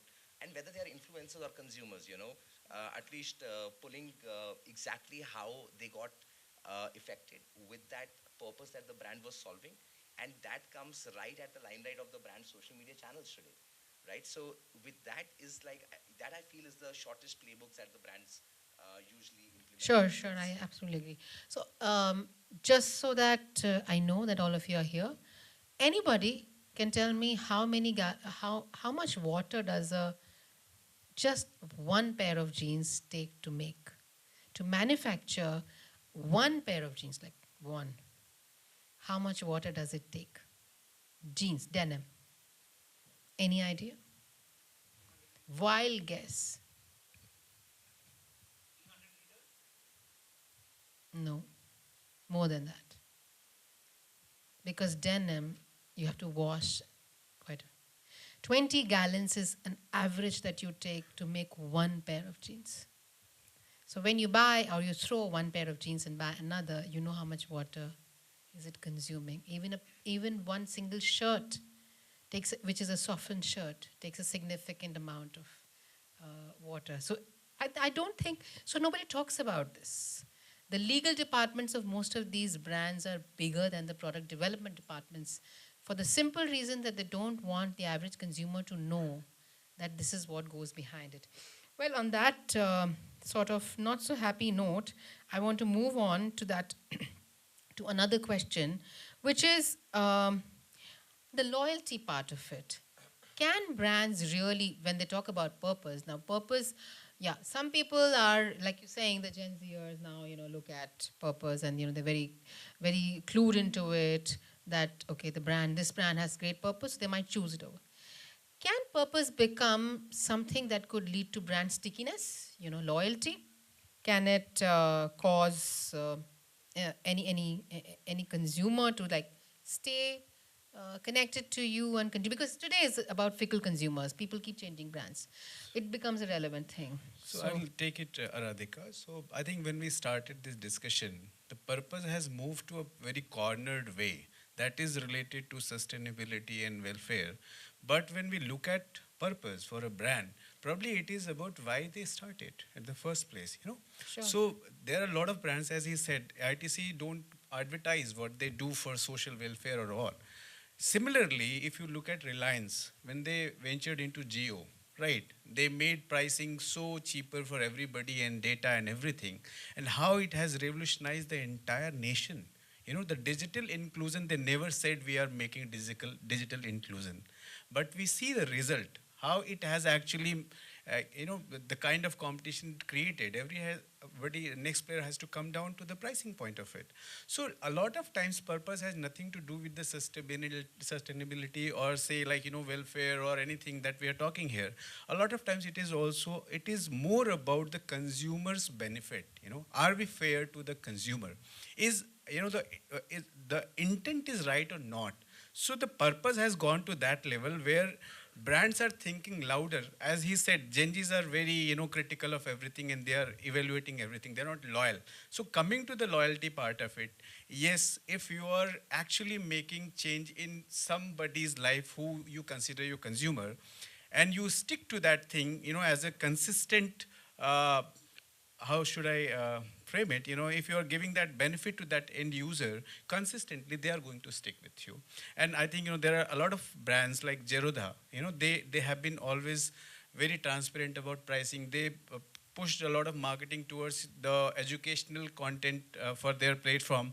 So I think the purpose behind building a brand is going down to a level where we are we have to be very aware if the audience, and when I say audience and consumer, it is not limited to the person who is spending money on your product or service.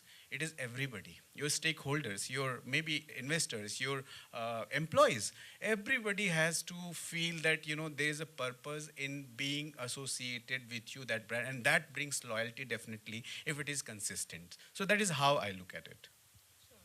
No, I think you're absolutely right in that part also because for every brand, like you're saying, the purpose could be very different, and ultimately from a customer standpoint, either they are getting either it's a price sensitive customer, so they will always look at maybe Reliance has given them the cheapest internet option, they will go with them. There could be people who are more value conscious, so they will try to see brands who are able to give them something more than just the price sort of sensitivity. And then there are people who are more experience driven or who are more environment conscious. For them, it could be something else for which they will stick to the brand. The only thing is whether the customer will stick to that brand for a long term and drive the repeat value, which is what loyalty should kind of do. Is one, the brand should be able to charge a premium over a period of time. If you're sticking back to that client or that brand, then ideally I should be able to charge a premium to that customer over a period of time, which is where you will actually see the value of that customer. If he's probably dropping off because of the price sensitivity, price increase at that time, then probably it was never about price or brand loyalty for that customer. It was always about price. So you have to try and get that customer in some way, move one level above from the price when it comes to loyalty. Loyalty should not be about price in my view. And that's where a lot of brands then just try to keep on doing a lot of deep discounting to try and get the customer back. But that is destroying their overall life cycle of the customer that they're trying to create. Yeah, I agree with that. I think just want to add here is that I think purpose, I don't see that as a competitor to price or convenience. For me, purpose is a facilitator because definitely if you come to Indian customer or global customer, price and especially in India, price and convenience comes first. But what purpose does is, for me, is that if someone is moving away from the brand, it slows down that process. If someone has to come back to that brand, it fastens the process. So it's more like not a competitor, but it helps increase the stickiness. I think what we say commonly across our marketing jargons is that price wins the transaction, but the purpose wins the relationship. So as of now, I'll give you another example. Like now I'm a Gen Z, I probably might not have the money to buy a product. I might go for a price or a convenience part, but the moment I start earning, I know I align with the purpose of this brand. So even though I might have to pay a premium to that brand, I will stick to that brand if I align with their values and the purpose. So I think that's how I see this. Sure, sure. So, having said that, we are marketeers. You're obsessed with something called ROI. You know, you know that measurement matters to us more. We keep on checking on metrics. We keep on measuring. How does one, so like the topic is purpose beyond campaigns. So you can just do one campaign which is about purpose and then get away with it in the whole year and say, oh yeah, we did this campaign. But how can it be actually measured if purpose is relevant or is very interconnected with business, good business? Because look, at the end of the day, if it's a business, it has to survive. There has to be, there's a bottom line, there's a top line, and you have to meet it.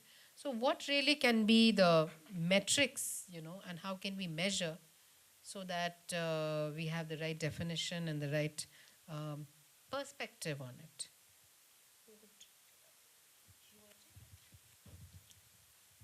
Now, when we're talking about measurement, there's a very critical aspect of measurement that we have to look at, which is for what time duration are we measuring? Okay, mostly, as the moment we go on to whiteboard discussions or go into boardroom discussions, ROI is equal to sales, right?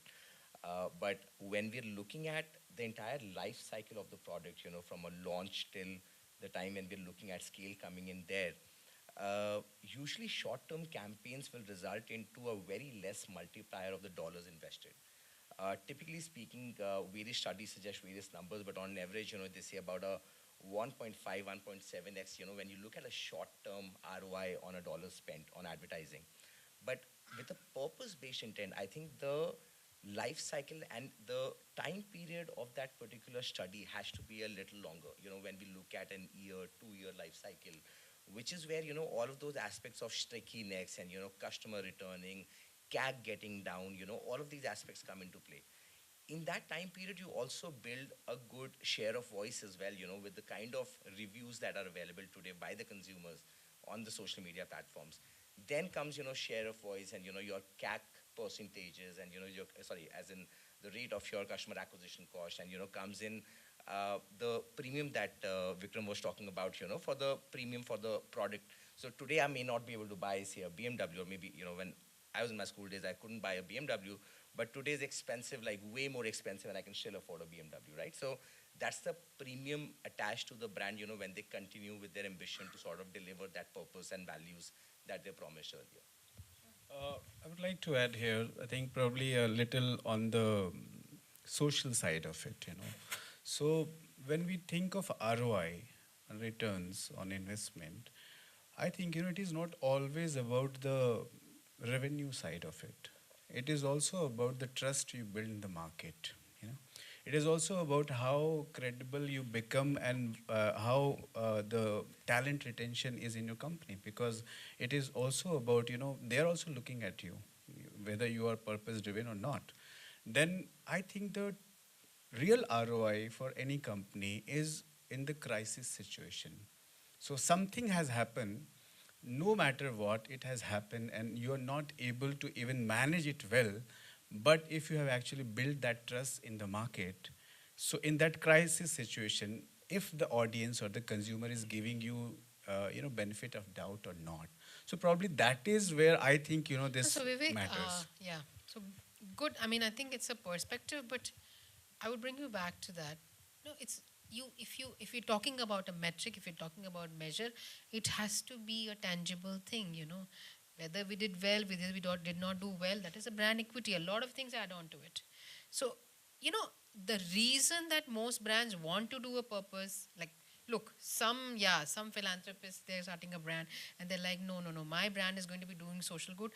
Unki baat nahi ho rahi. We're not talking about them. But there is a whole lot of businesses who want to just do purpose as an eyewash, right? Right. We also have CSR activity. We are contributing to this, blah, blah, blah. Prime Minister, whatever, relief fund and all of that. But I'm just saying that even with them, if we are able to measure, especially the people who are not so keen on doing purpose or having purpose, if we are able to build in a metric which clearly shows that as you measure, that doing purpose or having a purpose, and working towards it with a brand is going to mean bigger business. Folks, there is one person already speaking. We can allow that person to speak. So then it becomes a game changer. Right. This is So what I'm saying. So it I'll- has to be something I have- tangible. I have No, we may another- not have the answers No, immediately. I don't but have I'm to just saying. answer this, but probably I can share just an incident. So I think 3-4 days back, I was in Jaipur attending Jaipur Literature Festival, and while we were booking cab, my go-to app is Uber. But my co-founder here, Pooja, is sitting here, and she prefers to book through Rapido. I always thought that Rapido is only for bikes, not for cars. But recently I heard it from a lot of people. So when I asked Pooja, why Rapido? Why not Uber? So then she shared why Rapido. So the purpose, when it is integrated in a product, that also affects your ROI. So if a Rapido has given, woman passenger safety features which are not available in others. If it is giving that freedom for a driver that he can take more money, or that there is some way he can earn more. So if the purpose is integrated in the fair pricing, or say the convenience for the parties involved, definitely it comes to that ROI part, the measurement part that you want to look in the revenue. So that is how I look at it. Great point. I think you want to say something? Just one point I will add to that. Again, Rapido is a new company and they have started with this. And of course, this right now sounds like a purpose for them. Will they stick to this in the long run is probably what will define if it is a purpose or just a short-term gimmick for them. This is where a lot of brands again go wrong, that they use these purpose-driven, tactics just as a short-term gimmick to get some eyeball, which is where they go completely wrong in the long run. Yeah, look at Uber's example.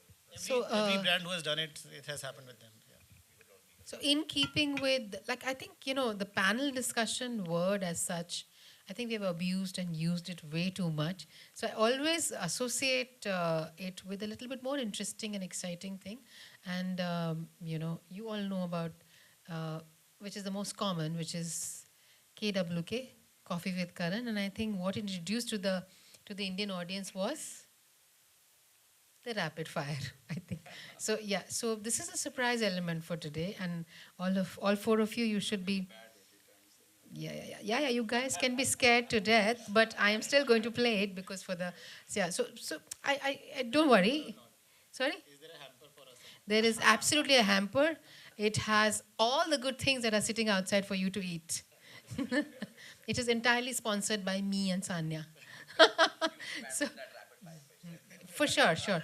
So, but it's pretty simple actually. I mean, don't worry. I'm not a tough taskmaster. So, top of your mind, any brands who are doing purpose very well, and please don't bring your brand in. There is enough marketing we all do. So, top of mind, any one brand that you can think of, which is getting this right, which is building purpose into their profits seamlessly and beautifully. You want to go? Porter. I personally feel Porter has done a lot of good work because I have never seen them promoting their brand at any front, and the kind of services they. So yeah, sorry. Hamper chala jayega. For me, it would be Blue Tokai. I think they were pretty good from the very beginning, and they've stick to that same. Yeah, purpose one line since, reason. that they're very true to source from some- the very local farmers, and they've Okay. been sticking to them from the very beginning. Cool. And I mean, they've Yeah, I would say Acme Group. Very recently I got to know about them. They are on with sustainability, and the only brand that I actually resonate with, when they truly talk Acme. Okay, we all don't know about them. No, they are not the realities. They are basically solar company. They're a listed entity. They've just recently launched a protein brand as well, which is also under sustainability. And exactly what you build the guilt in all of us, how much water it takes to make a gene, but, they are talking about how much water does it take to create protein, which is either paneer and various others. A truly sustainable brand, I would say. Yeah. Yeah, for me, it would be my past company called Paytm because I feel that they brought financial. I'm not working with them anymore. Anything he said led to a controversy. Just quickly choose something. Otherwise, I'll share a brand that I think there's a brand called Fitter, FITTR. yeah. That has been it's about 10 years. This guy Jitendra Choksi, and I have been watching how he has built the brand and his personal passion. It is about getting everybody fit. The latest campaign where actually there is no fitter branding at all, and he's just talking. So the line that that stayed with me, कि धीरे धीरे fit हो रहा है India, because he has recognized the fact that we are trying. Now that we have recognized the problem, I think the first step towards a problem is recognizing and acknowledging that there's a problem. Solution to tabhi nikal. So yeah, look up that brand. I feel the purpose is built right into the brand, and I quite Example I enjoy can give, which is looking very at this stuff. similar, not for fitness, but maybe health is something like the whole truth, which is telling you upfront, Yeah, Shashank is a clean food is and an also I think, acquaintance. food industry. Did you manage to change, or you will stay with Mr. Shekhar Sharma's? I'll stick with them, but I'll answer one more. I'll add one more. So there's the company called Round Glass, Okay. which does it's not promoting a lot in India as of now, but I think the purpose for them is pretty good. They want that Gen Z should be more toward mental stability, so they give sessions, they organize events where people can go and talk about the mental problem which they're facing. No. So my objective towards it was only to make everybody, maybe some brands that are doing great work, we could all be aware of it, and we could possibly. So I think on that note, there is a rapid fire, or there's a quick question for the audience as well, again, which is, and you can do a poll, you can raise your hands. How many of you, if you know that the purpose of a brand, you know, your decision making or choosing a brand is led by your knowing there's a great purpose behind that brand? Do you look at purpose? Do you choose a brand because of its purpose? Raise your hands. Okay, there are a few, very few people. So 1, 2, 3, 4, 5. I think I'm so glad there are not many brands here. They said कि वो तो 5 ही हैं, उनको और क्यों डराना है, वो भी कम हो जाएंगे. So the rest of you, I'm imagining that when you choose a brand, you don't choose because there's a purpose behind it. You choose it for whether for price, promotion, whatever. You choose it for everything else. That's in our agency for sure. Because for me, okay, sure, please. So what is the most common purpose by most brands in the world? Like I'm talking globally. The most common purpose which nobody will ever be able to fulfill. Most common purpose which nobody would ever be able to fulfill. Sustainability is something that is, planet is not being saved. The biggest mistake that God made was to make us. We are very good at killing ourselves. You know, nobody needs to. We are on our own destruction path, you know, and everything is locked. If we need oxygen, we'll cut the trees. If we need water, we will pollute it. So we'll make sure that we will die. So I think, yeah. Okay, on that note, I think yeah, if just the last question, which is top thoughts and what you think trends are going to be in this space. Anything that you are looking at, some interesting trends that are happening, and you know you want to talk about it, please go ahead. Otherwise, we wrap up this party. Now, like when we say there's this fuel thing, data is new fuel. So I think this is going to be a very important thing in upcoming years, and consumers are going to watch how are we actually using data, because a lot of people are going to be very conscious of sharing the data. Like I receive calls every day from so many bars and restaurants, and wherever we are going, we have to put our number, everything. So I actually go a lot of different places, so that's how it has come to my mind. So I think that is one part, and secondly, people are going to watch if the purpose is going to play a role in our decision making as a business leader or not. I personally feel because when yeah, that's fine. Okay. I'll stick to the data privacy and everything. Well, I think the trend is definitely the implications of AI, and how brands are utilizing AI. What I think it also comes with is a lot of responsibility. Today, with the democratization of content, I think, there is way too much intervening into people's privacy, which is whether it is influencers or brands. So I think we all need to learn how to use AI responsibly. You guys are sitting together and looking at each other's sheets.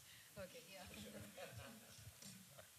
I believe that the role of influencers would be, again, very important in the coming few years. So I think responsible influencers, I think, should come in the picture. Just to add to that, because he said responsible influencer, I think there is a term called de-influencing, which is also happening. We spoke about it last time, but so that is also equally important. But I think from the topic perspective, I think from a brand perspective, they need to be more authentic now, because customers have far more information about you. You can't fool them, like you used to do probably back in the days. So you have to be very, very clear about what you're saying, how you're saying it, and then also delivering on your promises that you're giving to the customers.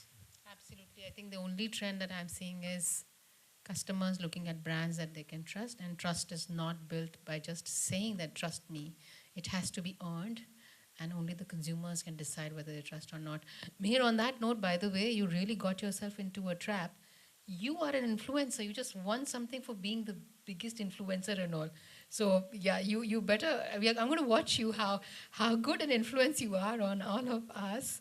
Yeah. So on that note, if the audience has any questions, please shoot them, and I'm sure this eminent panel can happily navigate it. Anybody? Yes. Would you like?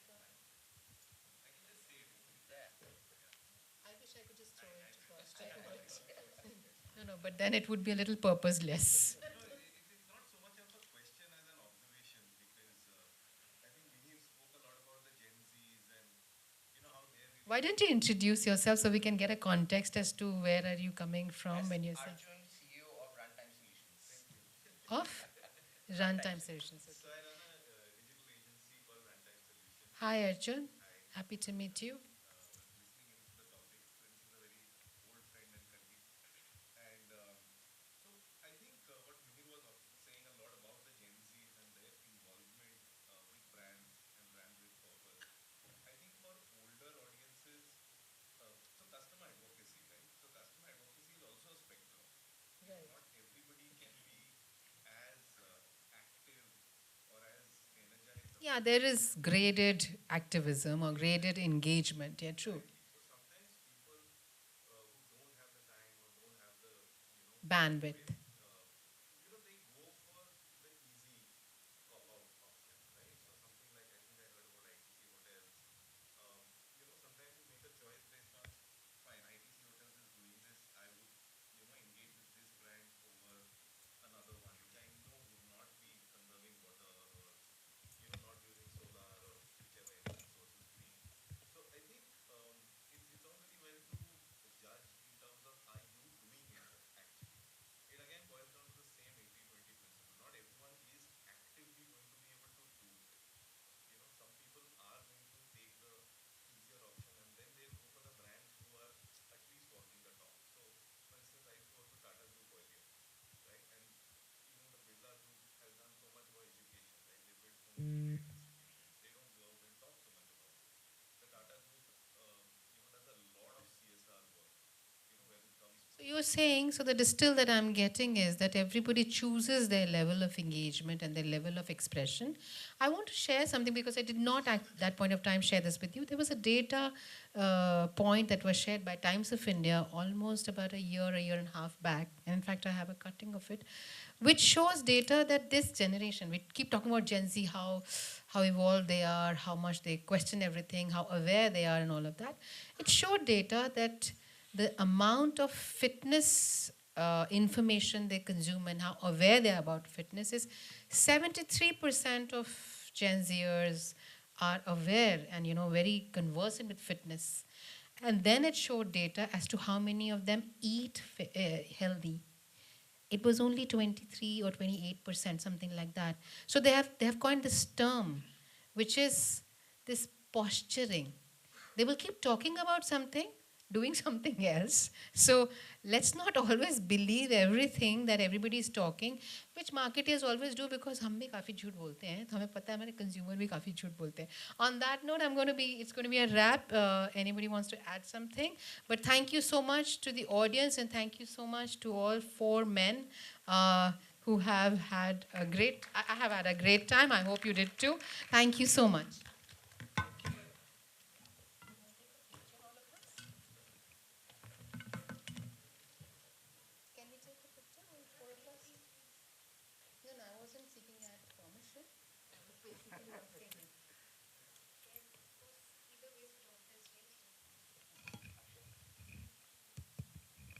Check.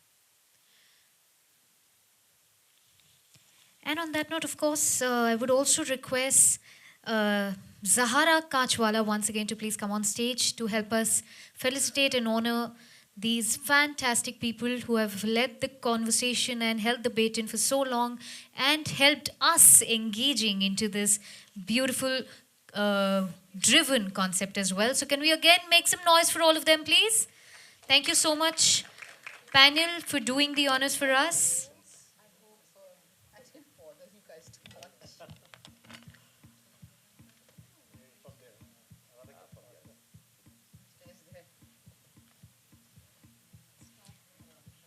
Thank you.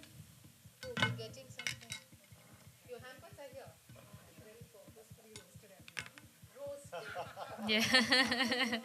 Yeah.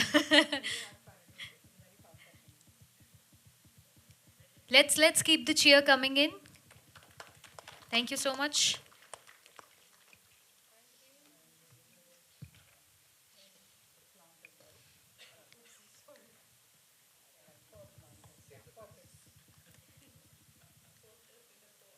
Purpose in a pot.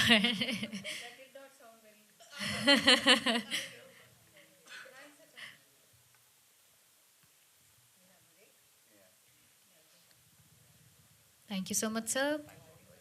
Thank you for doing the honors for us.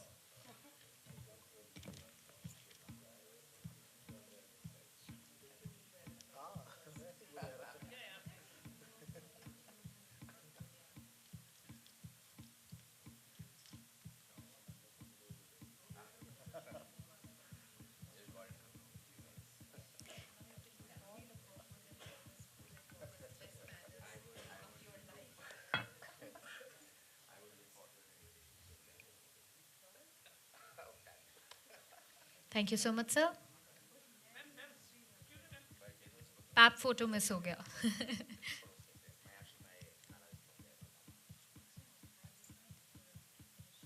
Thank you. Vikram sir, up next.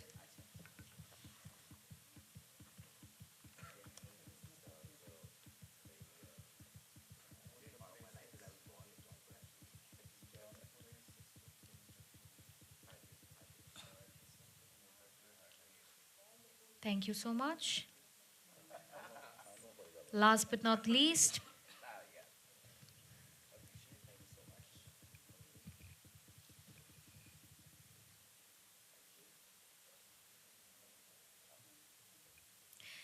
well, on that note, once again, thank you so much. It was a pleasure to have all of you on board. You can take your seats. Please, a louder cheer. Come on. Thank you so much. Meanwhile, I would request the team to please clear the stage. And I would also request you all to now welcome on stage Mr. Shombit Roy, SIFI Technology.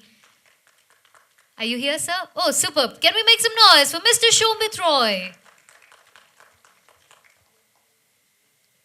So what we're going to do now, meanwhile, let me brief you.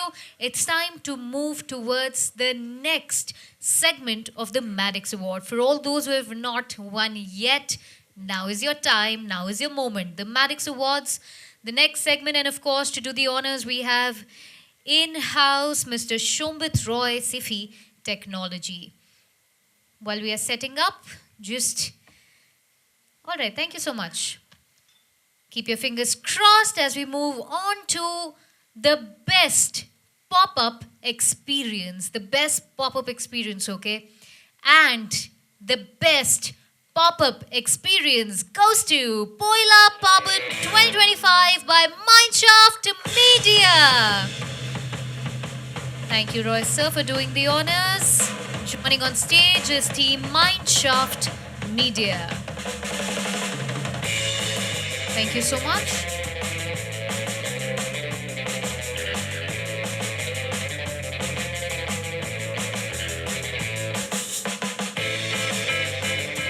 So this was the best pop-up experience 2025. Ladies and gentlemen, Pola Paban in the house. Thank you so much for joining us. Let's move on to our next award for this evening. And the next award, ladies and gentlemen, is the Best Niche Market Campaign. And the award for this one, once again, Mineshaft, you have to be here because it goes to you again. Reliance Signature Stores by Mineshaft Media.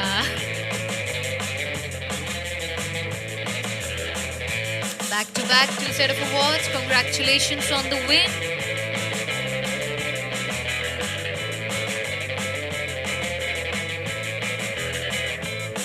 Two for the win. Niche Market Campaign. The next award in this category, ladies and gentlemen, is the Best Sonic Branding Execution. And the award, once again, goes to Plan B Advertising.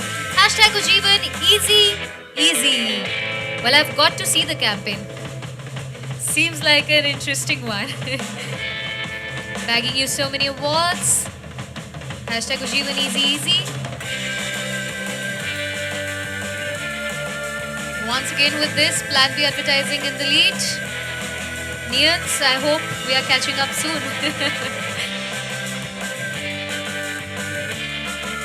With this, the next award, ladies and gentlemen, is the best short form TV or OTT ad. And the award for this one goes to Gold Mine Canara Bank FD campaign Safe Hai To Sahi Hai. Congratulations to the team. Canara Bank FD campaign Safe Hai To Sahi Hai. Okay, I think no one is here. Next up is the best viral marketing campaign. अब इतने सारे awards के बाद viral campaign तो I'm sure इन्हीं को जाना चाहिए. Ujeevan #Join for Life Plan B advertising. No wonder this was the most viral marketing campaign of the year.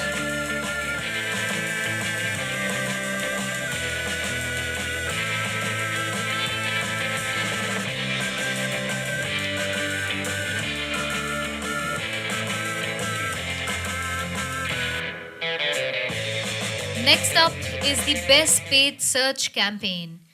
Best paid search campaign. Well, Nians, it's time to do some hisab barabar. Get on stage. GMAC by Nians. Best paid search campaign. Congratulations.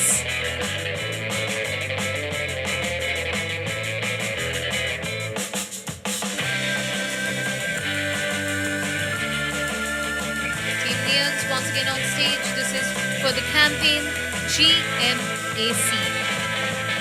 Best paid search campaign. Once again, congratulations to the entire team who worked on this campaign tirelessly. Next up, ladies and gentlemen, is the best integrated B2B marketing campaign. Now, this one goes to Mother India, forming ROPS and FOPS by relevance branding. Alright, next up, ladies and gentlemen, the best use of music in advertising. Well, एक chair यहीं लगा देते हैं. Plan B advertising. Yet again, Ujeevan Easy. #Ujeevan Easy campaign. We would need some chairs on the board. मुश्किल हो रहा होगा ना बार-बार up down. Yeah, we'll have to ask them to stay back only.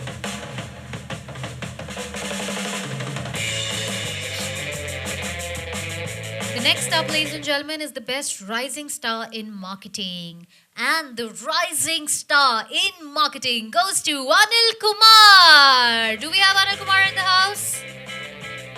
Alright, ladies and gentlemen, moving ahead. Best synchronized online and offline. And this goes to Uni Days Back to School India Campus Catalyst. Uni Days, once again we have Mihir and team. Congratulations on the campaign.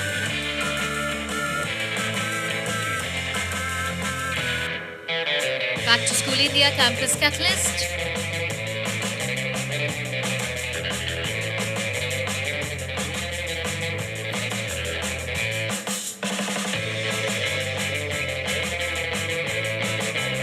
Congratulations to Mihir and the entire team who worked on this campaign, Back to School India. Team Uni Days. Next up, ladies and gentlemen, is the best unified brand messaging strategy. And the award, once again, goes to Plan B Advertising. I told you need to sit here. Congratulations once again, Plan B Advertising. #Ujeevan Easy.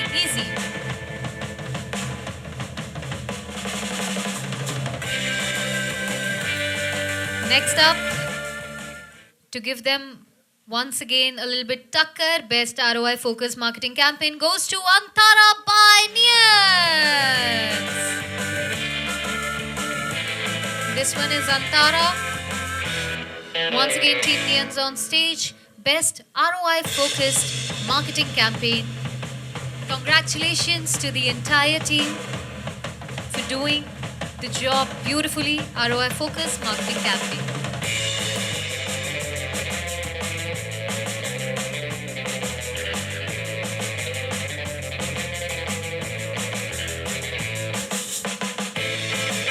Thank you so much, team. Next up is best integrated marketing campaign.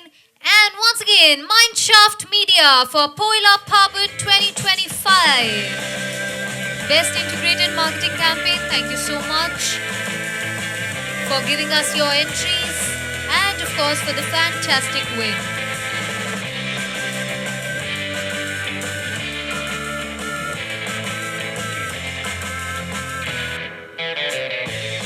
Congratulations once again. Next up is the need of the hour, best use of AI in marketing, since we all know we live in the AI age now.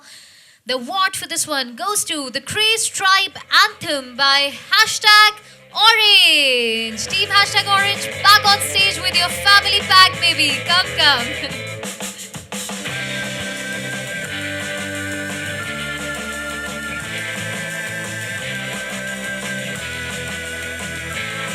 Congratulations to the entire team. Hashtag Orange. Best use of AI in marketing.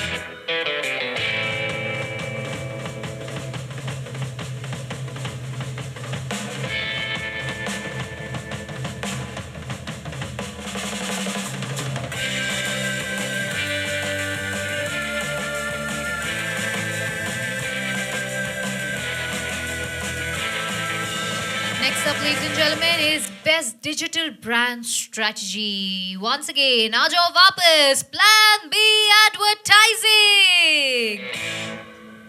This one is for the Best Digital Brand Strategy. Again, Ujivan hashtag Join for Life campaign. Brilliantly worked campaign for sure.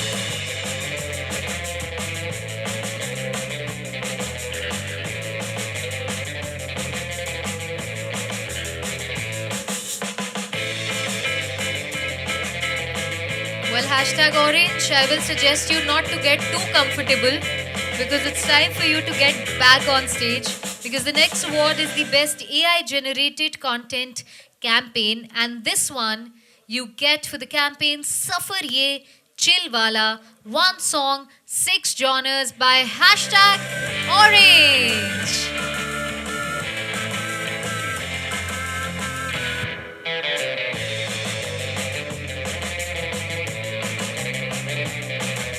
Once again on stage, joining us, team hashtag Orange for the best AI generated content.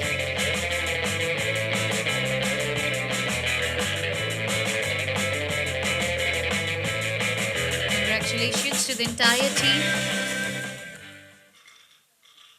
Yet another PAP edition for the team hashtag Orange. Thank you so much.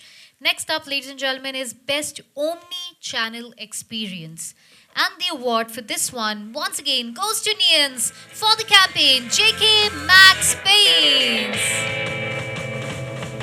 Best Omni-Channel Experience, JK Max Paints by Nians.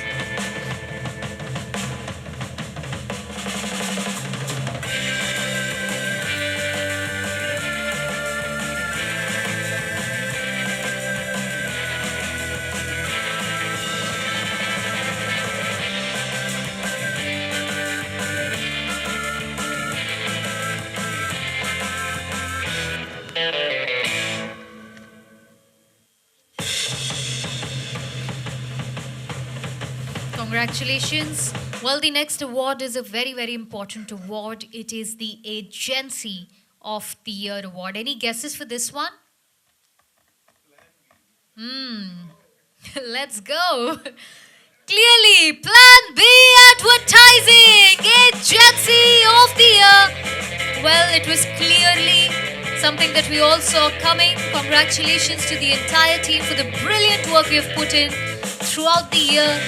Well, clearly, justice to all the hard work that you've poured in. Agency of the Year, one and only Plan B Advertising.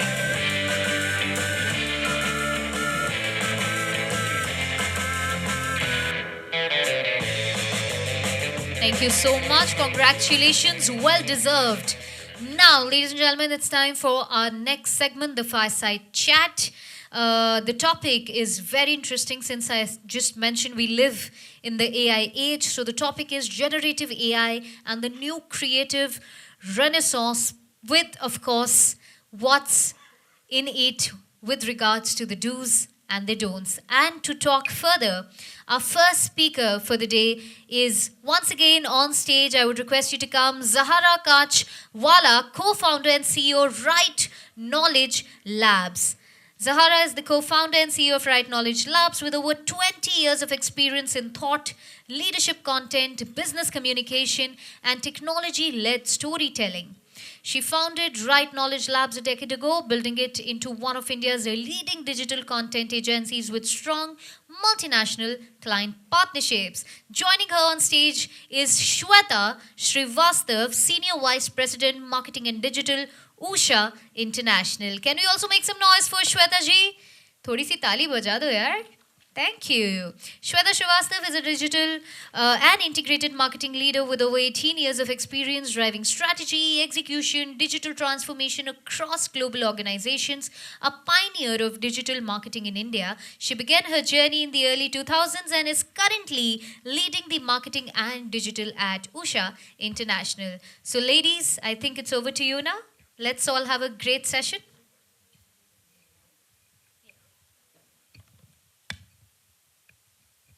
All right, good evening, everyone. It's a pleasure to be here. And I think our topic is very, very interesting, generative AI and creativity. And I think the awards that we just saw, right? AI in marketing, AI-generated content. So I'm already seeing these awards being taken over by how we use AI and how we are using AI to create content, being creative and so much more. Right, and I have with me Shweta, and I think both of us combined, if we look at it, we come from both sides of the ecosystem to be, to think of it, because Shweta, I think, started her career on the agency side with Group M, and now on the brand side. And I started on the brand side with Tech Mahindra, and now I run a digital agency. So hopefully both of us should be able to uncover some insights from both the sides We of the know the ecosystem. loopholes everywhere. Absolutely. Right. So I want to start by asking Shweta, what was your first reaction when you started using generative AI, and how did you see things panning out from there? There was excitement, but full of surprise as well, because I think for the first time, we could see that could turn imagination into reality, right? I could see that probably talent is not the gatekeeper, because lesser experience person can also create something, specifically creatives. So typically in a scenario where designers actually take a lot of effort, through various years, and then you hone their skills, and then they design. And then suddenly this tool came in wherein absolutely a fresher can also create something, right? So I think there was a lot of excitement that we can do a lot, and AI can do everything. But then the surprise element was, how is this going to go ahead? Whether we'll have teams there, is it like AI will do it for us? So I think that was the surprise element. Right. If I have to recollect, I think initially there was just a lot of, speed that we were so really happy about. We thought this is a great tool because it was able to write blogs, right? You give it a prompt and it just creates that content for you. But as we went along and started using more of it, we started realizing that, all of it is kind of sounding the same. And, then we are slowly seeing now that the fatigue is really setting in. And early on, when generative AI first, caught on and, it was exploding in the market, I had written an article which said, AI will separate the thinkers from the writers, right? Which is what we are seeing today. It's all about your ability to think and give it those prompts, and then it is able to write, right? So I think for me, that has been the clear, difference, that we use AI to give us that speed, but the insight, the human ingenuity, and the thought process really needs to come from us as individuals. Yeah, that I agree. I probably think that the differentiation between a performer and probably a mediocre work is this. So if you use it as an enabler, as a tool, AI as a tool, where probably the thinking bit can be done by the human, and it needs to be a co-created version of it, right? It cannot be that AI created this, because ultimately, as you mentioned, that we eventually see that everything remains same because AI is pulling out data from the same set of content, same set of creatives. So there's nothing new that you will see after some time. So that new thing has to come from humans. So creativity, intuition, emotions, depiction of that needs to come from human. Execution, scale, amplification, acceleration can come, from AI tools. So I believe, yeah. Yeah, I'll share one example. So we had a requirement for a customer, and we were trying to create a book with 100 stories of companies which had undergone digital transformation in 2025. Now, back in those days when we did not have AI, if I had to commission a project like this and a very quick turnaround required, typical clients want everything as of yesterday, to write 100 stories, it would have been a matter of weeks, right? But in this case, we were able to create the first drafts with AI in a matter of seconds, right? But that's when the challenge really started, because all of those 100 stories, while they were, great stellar enterprises, each having their own digital transformation journeys, the challenge that we had to solve was how do we make each of those stories sound different? They were all sounding so formulaic, the introduction, the conclusion, they were all sounding so similar that that's when our creativity had to be brought in, because when you flip through the book, you don't want to go through story after story of each, great enterprise, but they are all sounding the same. So yes, we, were able to pull off the project in a great, with great speed thanks to AI, but it also brought out that value of the human involvement is not something which we can do without. So as you rightly mentioned, prompt is one of the things, definitely. You need to think about that, what exactly. That's where prompt engineering, has come up, because you need to understand that how to ask. Skill of its own It's a now. skill, yeah, and people do develop these skills there. Another thing is that if we are picking the information from the same lake, it's not going to happen, because after some time it becomes very redundant. You have to come up with new things. And just to give you a perspective, in one of my previous organizations where we were trying to build content for millions of consumers, right? Now, initially it was great because, we were using tools and, there was this plethora, digital asset management tool, which had all sort of assets which were developed in the past 5 to 10 years. They may not be relevant in current scenario, but then some of them were. So initially the content that came up for those 1 million people was great.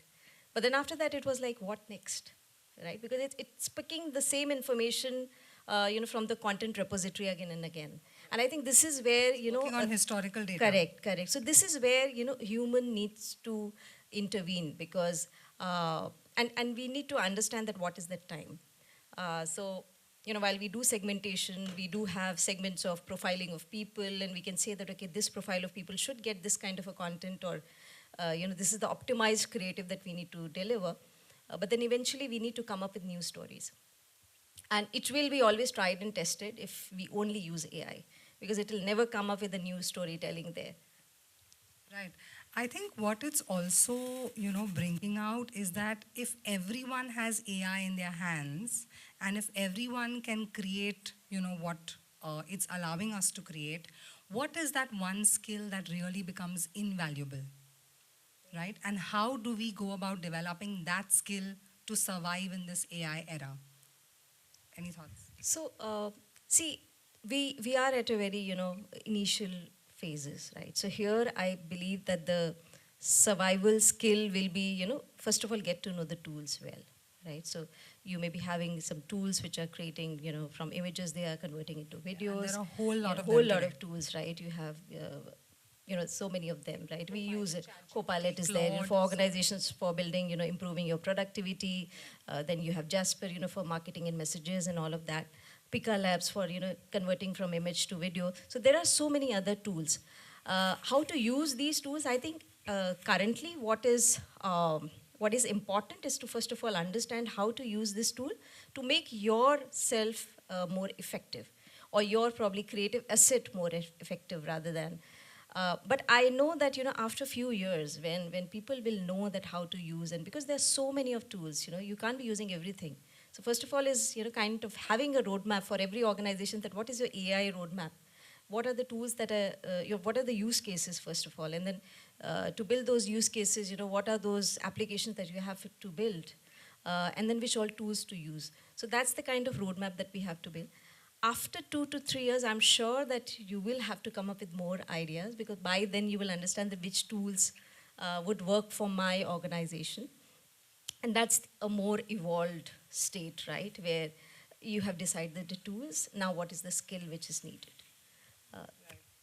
I think if I have to think about it from an agency perspective, what we are seeing is having specialist skills is more important, and that is becoming the differentiator, when it comes to, picking the right talent for us. Correct. Right?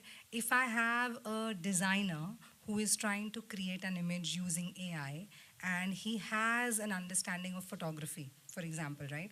And he understands, for example, what is field curvature, what are lighting effects. He or she is able to give those specific prompts to AI with that knowledge and that background to be able to create an image which is much, much more superior and evolved than somebody just giving a normal prompt. That's right. Yeah. So going forward, what I feel is a generalist is not something which, a person who is a generalist will not thrive as much as a person who is a specialist, because the generalist skills is what AI will give you, and the specialist skills is what you will be able to use AI to, bring out. Yes. Because if you look at me, I am, probably a case study out of David Epstein's Range book, because my journey has been, I started off as a plastics engineer, I got into coding, and then I became a communications person at Tech Mahindra, and now I run a content agency. So I believe I'm a generalist, right? And now I have come to focus on content.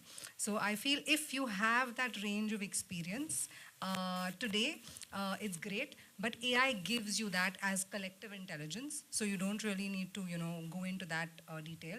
But if you specialize in one particular area, then that can become your strength, and you can use AI to, really harness that strength. That's right.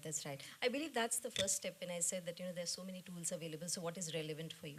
I'll give you an example, in my current, organization. Now, there are product shots which are taken, for packaging, when you're launching a product. Now, typically, in the traditional organizations, there's a photographer and takes the pictures and shots and everything, right? Now, how do we make sure that we are making ourselves future ready for all digital assets or social assets that we'll be using? Because, you may also have to create reels, you may need various angles, 360 angles and all of that. But somebody needs to have that skill to then tell the photographer that these are the angles which are required, and make ourselves future ready for assets, so that you don't have, and this is also cost optimization, because you don't have to get the photographer all the time, right? So that's just a small example, and probably that is where the human intervention has to come in. So the tools are there, but then who will decide that this is a problem, this is a use case, and this is where we have to use AI? But that often makes me wonder, do you think AI is making us lazy or dependent to some extent? Or is it making us more creative? It's both. So as I rightly mentioned initially, is there's a difference between a mediocre work and a performer, right? And that is the difference. So if you are dependent on AI for everything and you don't put in your brains there, probably the output would be mediocre. If not today, then tomorrow it will be. But if you have to perform, that you need to think that what will you get AI to do for you? Which also means that you may have to use your brains and your creativity to bring in new elements into it. And I think that is what will sustain, because in the long run, when everybody will start using the same tools and the same content repository, what are we building then? So. Yeah, I think even today we have become a little judgy about how people are using AI.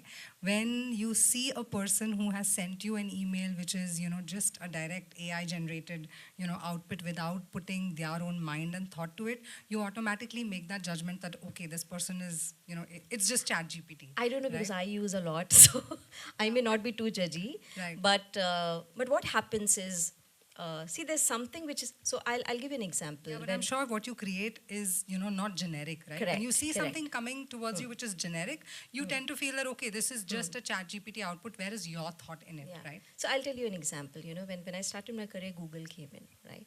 And I remember for everything we used to go to Google. Now it's Now obviously it's so something much else, lesser, so right? many And even things Google else. is giving us those AI generated results and up front. I remember my parents saying that, you guys don't study and, for everything you just Google, right? But then now it has, it's like, it's life. So nobody is now judging you to go to Google and ask for your questions. I believe the same thing will happen with ChatGPT or any other AI tool.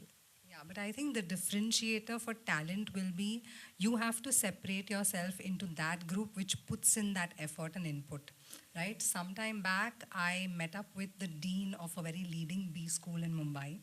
And he was telling us a story where, all the students that come into this B school, they are all CAT top scorers, right? So these are all very hardworking students who've put in their best efforts and got great scores in CAT, and that's how they've landed up into this B school. So when he gave them an assignment of, you are about to interview a so-and-so research head practice at Google, and, come up with a list of questions you would go and ask that individual. Most of them simply, and they are allowed to use AI tools as a part of their, studies. Most of them just went ahead and, with one single prompt came up with results. And 99% of that class, which was CAT top scorers, so hardworking students, had the same output for that assignment, except for those one or two students who researched that individual, researched what that person was really doing and, what are the products that person has, worked on, what innovative technologies he is, passionate about.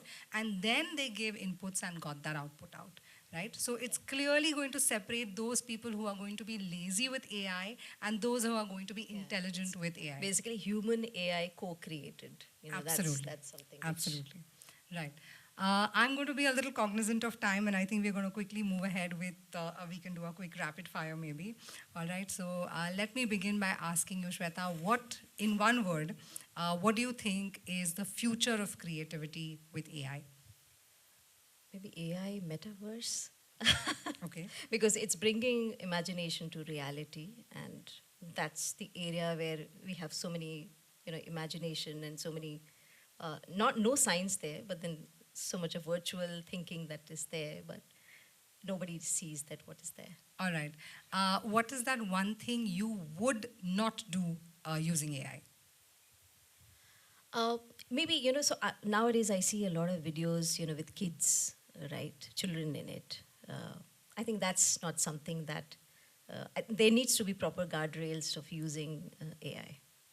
Right. I think the government is now working on those guidelines where we will have to have AI labeling to all the content that we create. Yeah. So every AI generated content will come labeled as AI generated. So I think that should solve the problem of, misinformation that deep fakes are creating today. Yeah. So that should be something. But if I had to, maybe take that on, I would say I wouldn't leave the thinking job to AI. But That's right. yeah. That's right. So a lot of execution amplification goes to AI, but I believe thinking has to stay with human. Right. And what do you think AI is not doing, so good today, but should do, better? Probably understanding the future brand promise. I don't think that AI will be able to do it. I mean, I would love, but then I believe that is where the human intervention is needed. But future brand promise, what is that the consumers want to see from a brand in future? Okay, I think there's one thing I struggle with, and I would love to have a solution with AI. That is just managing my inbox, because while I tried the other day, tried to create an agent which could directly read my Outlook You can do that, email, by the way. but I was somehow not really happy with the results. But I think if that can be done better, then it would really solve a lot of problems. Yeah, there are tools which can do that. Agentic AI is there. And one of the myths is also, we had to touch upon this part, which is, this is a myth and probably, a misconception, amongst the leadership that, if agentic AI is there or AI is there, then we don't need teams. I think that's not true. Teams as in people, right? I believe that that's one of the things that, we need to reinforce, that it's not kind of substituting a team member or a resource. It's basically making them more advanced into doing newer things than Yeah, what they have allowing been them to doing. focus on the Correct. deeper stuff and Correct. move away from the redundant, repetitive Correct. stuff. Yeah. Right. All right. So that brings us to the end of the fireside chat. I will open the floor to the audience. Any questions for Shweta or me?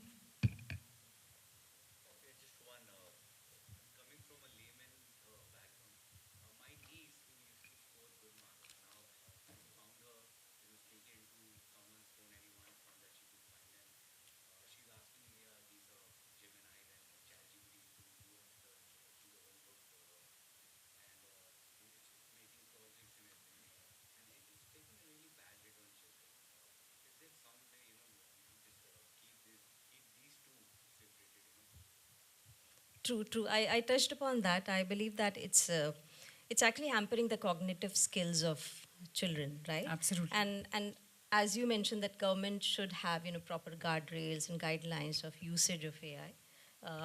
The worst part that we had seen, at least with my daughter, also that during COVID, they were given WhatsApp and everything, and they were like they were just exposed to so much of information there. And with AI, it's like getting worse. So yes. Yeah, I think I would say that as of now, the onus is on us as parents to keep our children device free as far as possible. How? If you read about it, Steve Jobs did not have his kids access, the iPad as much as we see most of the young kids being given But out the homework iPads is today. given on WhatsApp, so I don't know how you can. Yeah, but keep it's a them struggle. away. But I think strict reinforcement is something that we parents have to do if we really want to bring up sane kids. Otherwise, it's going to be a crazy world for them tomorrow. Absolutely, absolutely. I believe that institutions also have to play a big role, schools and colleges. Yeah. All right, that's about it then. Thank you so much. Thanks everyone. Thank you so much, ladies, for doing the honors so beautifully. That was a very, very insightful session. And on that note, I would request Mr. Shombe to please come back on stage and help us felicitate these two beautiful women who have conducted the session with such grace. Thank you, sir. Also, can we have a round of applause for all of them, please?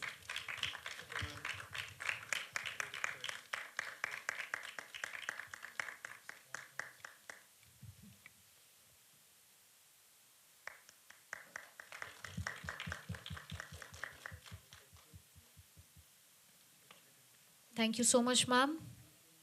And I would also request ma'am to please stay on stage so that you can help us felicitate the rest of the awardees. Thank you so much, ma'am. You can take your seat. The team will help you with this. Can somebody please hold? All right, meanwhile, ladies and gentlemen, now it's time to get back to the one last segment of awards. I hope you guys are ready. Pull up your socks. Before I dive into the last segment of awards, I would also request our team to please clear the stage. And I'll also introduce the ongoing awards if you want to put your entries. So there's Social Star Award 5th edition that's going on. The Social Star Award that celebrates excellence in social media, digital storytelling, which honors individuals and brands who aspire and inspire audiences and drive success. Award invite participation across 8 categories, okay? Campaign, influencer, online presence, social platform, content, sector specific, individual, and of course, then there are Apex Awards. There's also Ad World Showdown 4th edition that is going on. It is the ultimate battle of branding and advertising, celebrating creativity, strategy, effectiveness, right from brand advertising to brand experience and strategy. Anyone who thinks fit the bill, please send us your entries. There's also DOD Awards 2025, the 10th edition of the Drivers of Digital Awards honors enterprises, agencies, individuals who have transformed industry operations through digital and automated solutions. So anyone who's from online, mobile service, digital marketing, fintech, martech, ad tech, e-commerce, startups, content creation, media management, well, this award is for you. So nominations are now open. The team is right here. If anybody feels like putting their entries, please get in touch with the team and maybe we'll see you with some more trophies. On that note, let's move on to the present award category. The next award is India Content Leadership Award 2025. Now, what this basically is, I'll just quickly give you brief in 2 lines.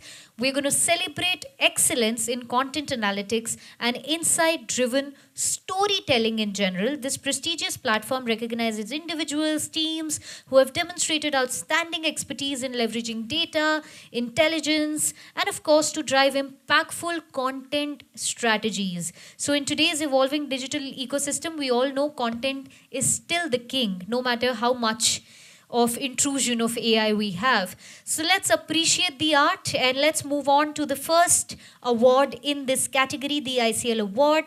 The first award is for best content in a healthcare fitness app.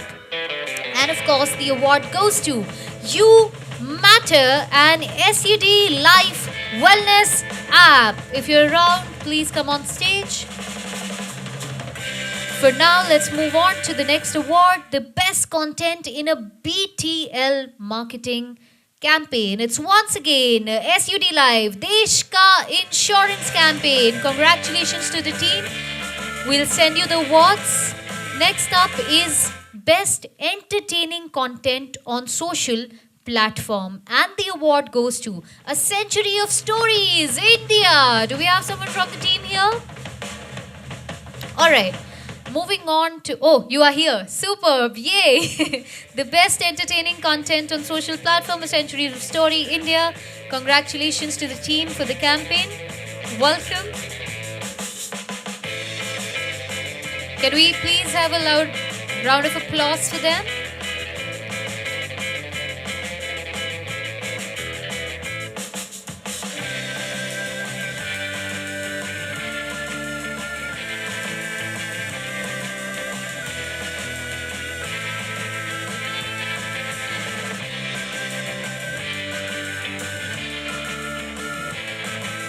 Congratulations. Next up is best content in a mobile marketing campaign overall. And the award goes to Scatter and Orient Electric. Best content in a mobile marketing. Congratulations. Once again, team Scatter, Orient Electric. Best content in a mobile marketing campaign.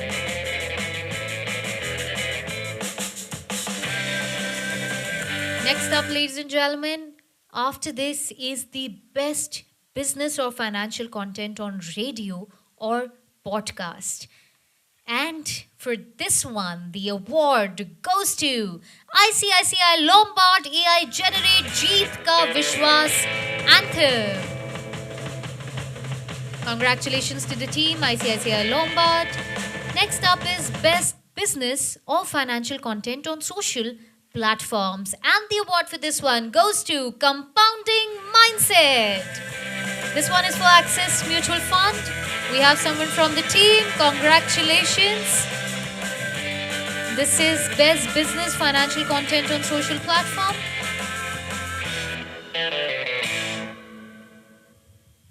Welcome. Pleasure to have you on board. Compounding Mindset for Access Mutual Fund, the best business or financial content on social media. Beautifully done. Congratulations.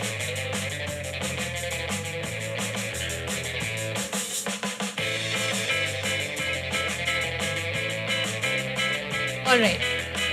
Congratulations once again to the entire team. Next up is best content in a YouTube campaign, and the award goes to Conversation with Vigil Auntie. Conversation with Vigil Auntie, best content in a YouTube campaign. Oh, it's you. Okay, great. 2 wins in a row. Conversation with Vigil Auntie, an initiative by HDFC Bank. Best content in a YouTube campaign. Ladies and gentlemen, once again, congratulations. Next up is best non-fiction content on social platform. It goes to, once again, Scatter and Airtel. Scatter Airtel, best non-fiction content on social platform. Congratulations yet again for another win.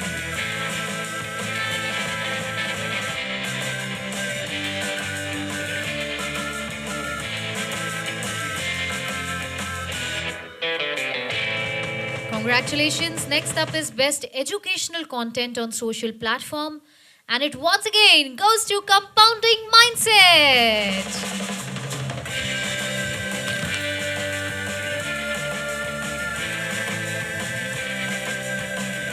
Congratulations once again.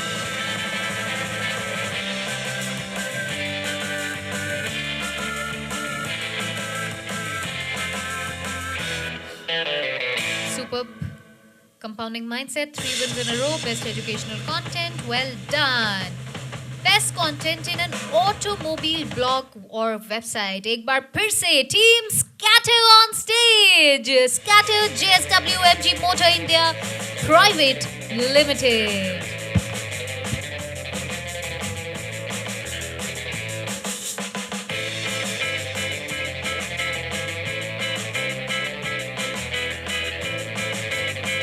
Congratulations once again. Too many trophies to go. And to join the drill now, next up is Best Business Content in Print. And the award goes to the Tata Consumer Products Integrated Annual Report fiscal year 24 to 25. Congratulations to the team, Tata Consumer Products. Next up is Best Content in a Financial Service Banking Blog. Scatter, I won't recommend sitting too comfortably because it's time to get back on stage. Scatter and IDFC First Bank blog content. Maybe you can keep shuffling. One each. Aajo.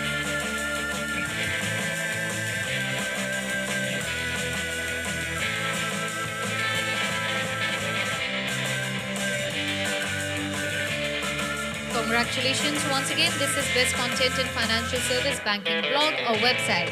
Next up is Best Content in a Business Blog or Website. And the award for this one goes to GE Aerospace by Right Knowledge Labs. Once again, on public demand, Zara, we would request you back on stage. This time to take back home your trophy.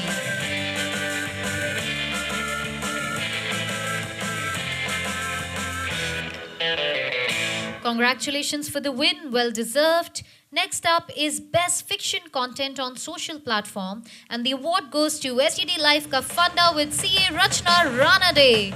Congratulations to the team once again, Best Fiction Content on Social Media. Next up is Best Content in a 360-degree marketing campaign. Once again, Team SUD Life, Hands That Create Bappa and Maha Modak campaign by SUD Life. Congratulations to the entire team. Next up, ladies and gentlemen, is the Best Content in a Digital Integrated Marketing campaign. And once again, Scatter and Sifi get back on stage. Best Content in a Digital Integrated Marketing campaign, Scatter Sifi.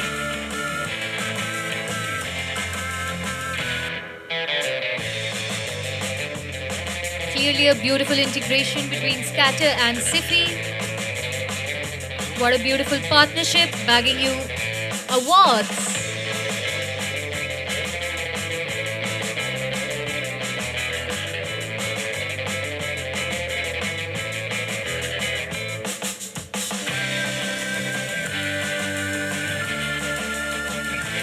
Also, the next one is Best Sports Content on Social Platform, which is once again a century of stories, cricket. So congratulations, IDFC First Bank campaign, a century of stories, cricket. This is the Best Sports Content on Social Platform. And this one is for IDFC First.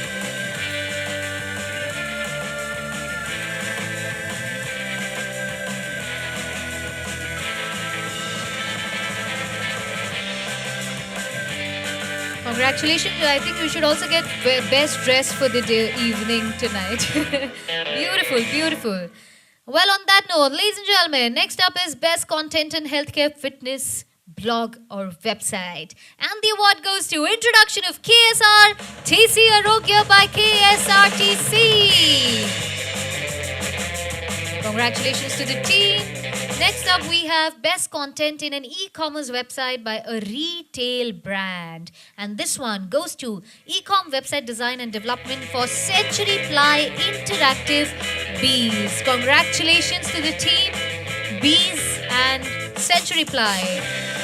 Congratulations for the collaboration.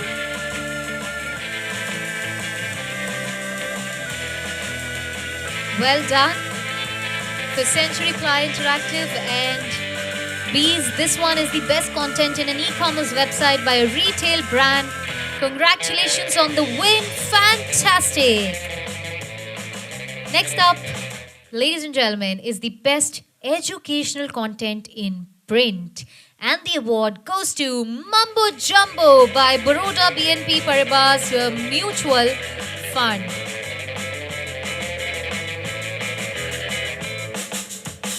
Congratulations.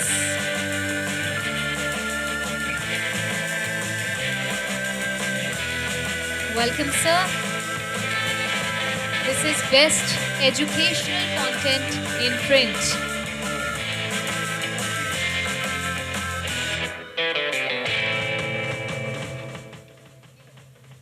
All right, time for a little bit PAP activity. Let's not miss the moment.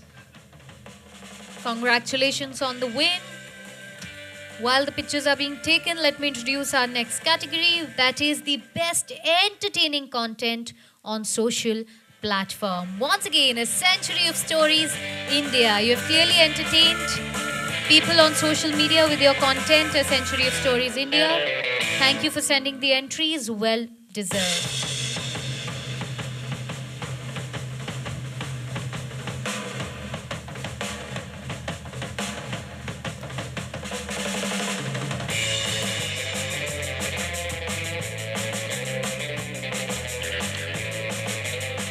Congratulations. Next up is best content in a B2B digital campaign. And the award goes to Zid Hai To Jeet Hai campaign by Tata Tele Business Services. Congratulations to the entire team of Tata Tele. Next in the league is best content in a search marketing campaign. Once again, Team Scatter with Dr. Fixit. A new collaboration of Scatter with Dr. Fixit bags them best content in search marketing campaign.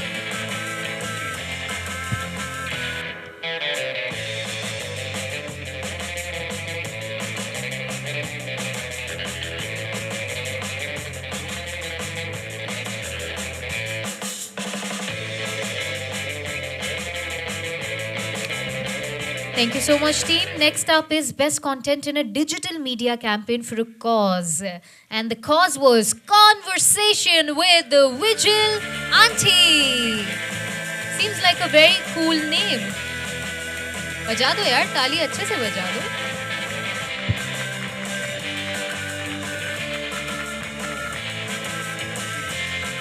That makes it what? 4? 6. Oh my god, 6. Win. 6 on the win already. I think star performer clearly. But also I think scatter is... How many scatter? 6. Arey baap re. Full on. Neck to neck. Next up, ladies and gentlemen, is best content in a digital media campaign by a banking enterprise. And the award goes to Canara Bank FD campaign Safe Hai To Sahi Hai Gold Mine. Okay, next up, best humorous or satirical content on social platform, and this one goes to the Fantastic Five campaign by TVS Credit. Alright, next up, ladies and gentlemen, is best music content on social platform. This one goes to JBL Music Academy. Congratulations, JBL Music Academy. This one is the best music content on social platform.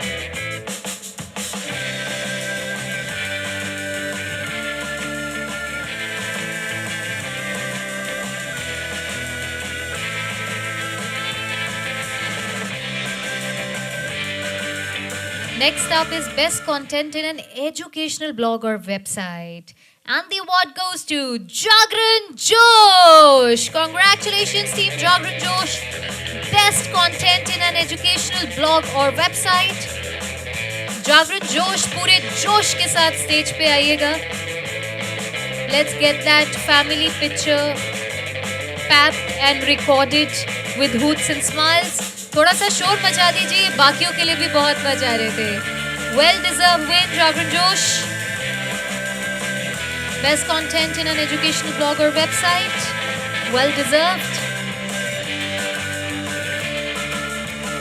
The next category is the best content in a video marketing campaign. आप आ जाइए Scatter, because this time you are winning it with Airtel. Scatter and Airtel initiative.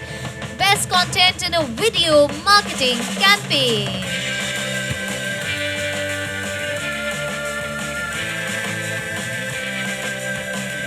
अभी 7 हो गया ना?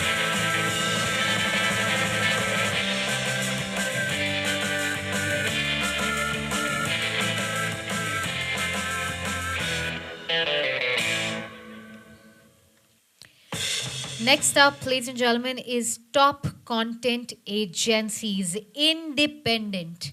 Top content agencies independent, and the award goes to, ladies and gentlemen, One Native Studio. Do we have someone from the team? Congratulations, One Native Studio.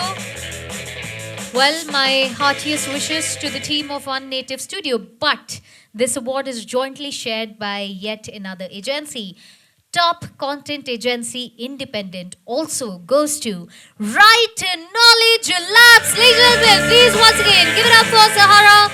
Well done. What a fantastic day for you with some fantastic wins on the house. Right Knowledge Labs, top content agency independent. Can we have a louder cheer? Come on, yeah.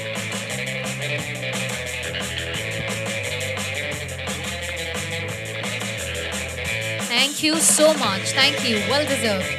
All right, ladies and gentlemen, on that note, one last award for the day. और इस आखिरी award के लिए let's do something. हम सब खड़े हो जाते हैं. This is one last award. Let's just stand up. Let's just stand up to welcome the last award. And I would also need some guesses for this one, okay? The last award is the Content Agency of the Year. Any guesses from this side? किसको मिलेगा Content Agency of the Year? No guesses? Scatter, this side? Right? What do you say? कोई guess? Scatter? पीछे कोई guesses? Scatter? मैं Well, clearly public सब जानती है. Ladies and gentlemen, the Content Agency of the Year goes to one and only Scatter. Can we have the loudest cheer as we wrap the evening with this award? Just have a loud cheer coming in. Congratulations, Team Scatter. Well deserved. This is Inkspell Insight Ignition 3.0 and the Content Agency of the Year, Scatter. Congratulations on the award, and for all the people sitting. Clearly all of us are winners today. Can we have a round of applause? अपने लिए, आप सब अपने लिए ताली बजाइए please. Thank you so much for doing the honors, for sending your entries, for being here. While and before you leave, just one important thing to make note. The next set of awards for 2026 is M-Cube and Vidia. You can get in touch with the team. You can send your entries for that. I hope you had fun today. And it's time to little bit, if you want to do a network and chill outside, now is your time. Have a great, great evening ahead. This was, of course, Inkspell Insight Ignition 3.0, and this is your host, Mini Devan, signing off for this evening. Thank you so much, ladies and gentlemen. Let's leave the room with a huge round of applause. Thank you, thank you, thank you.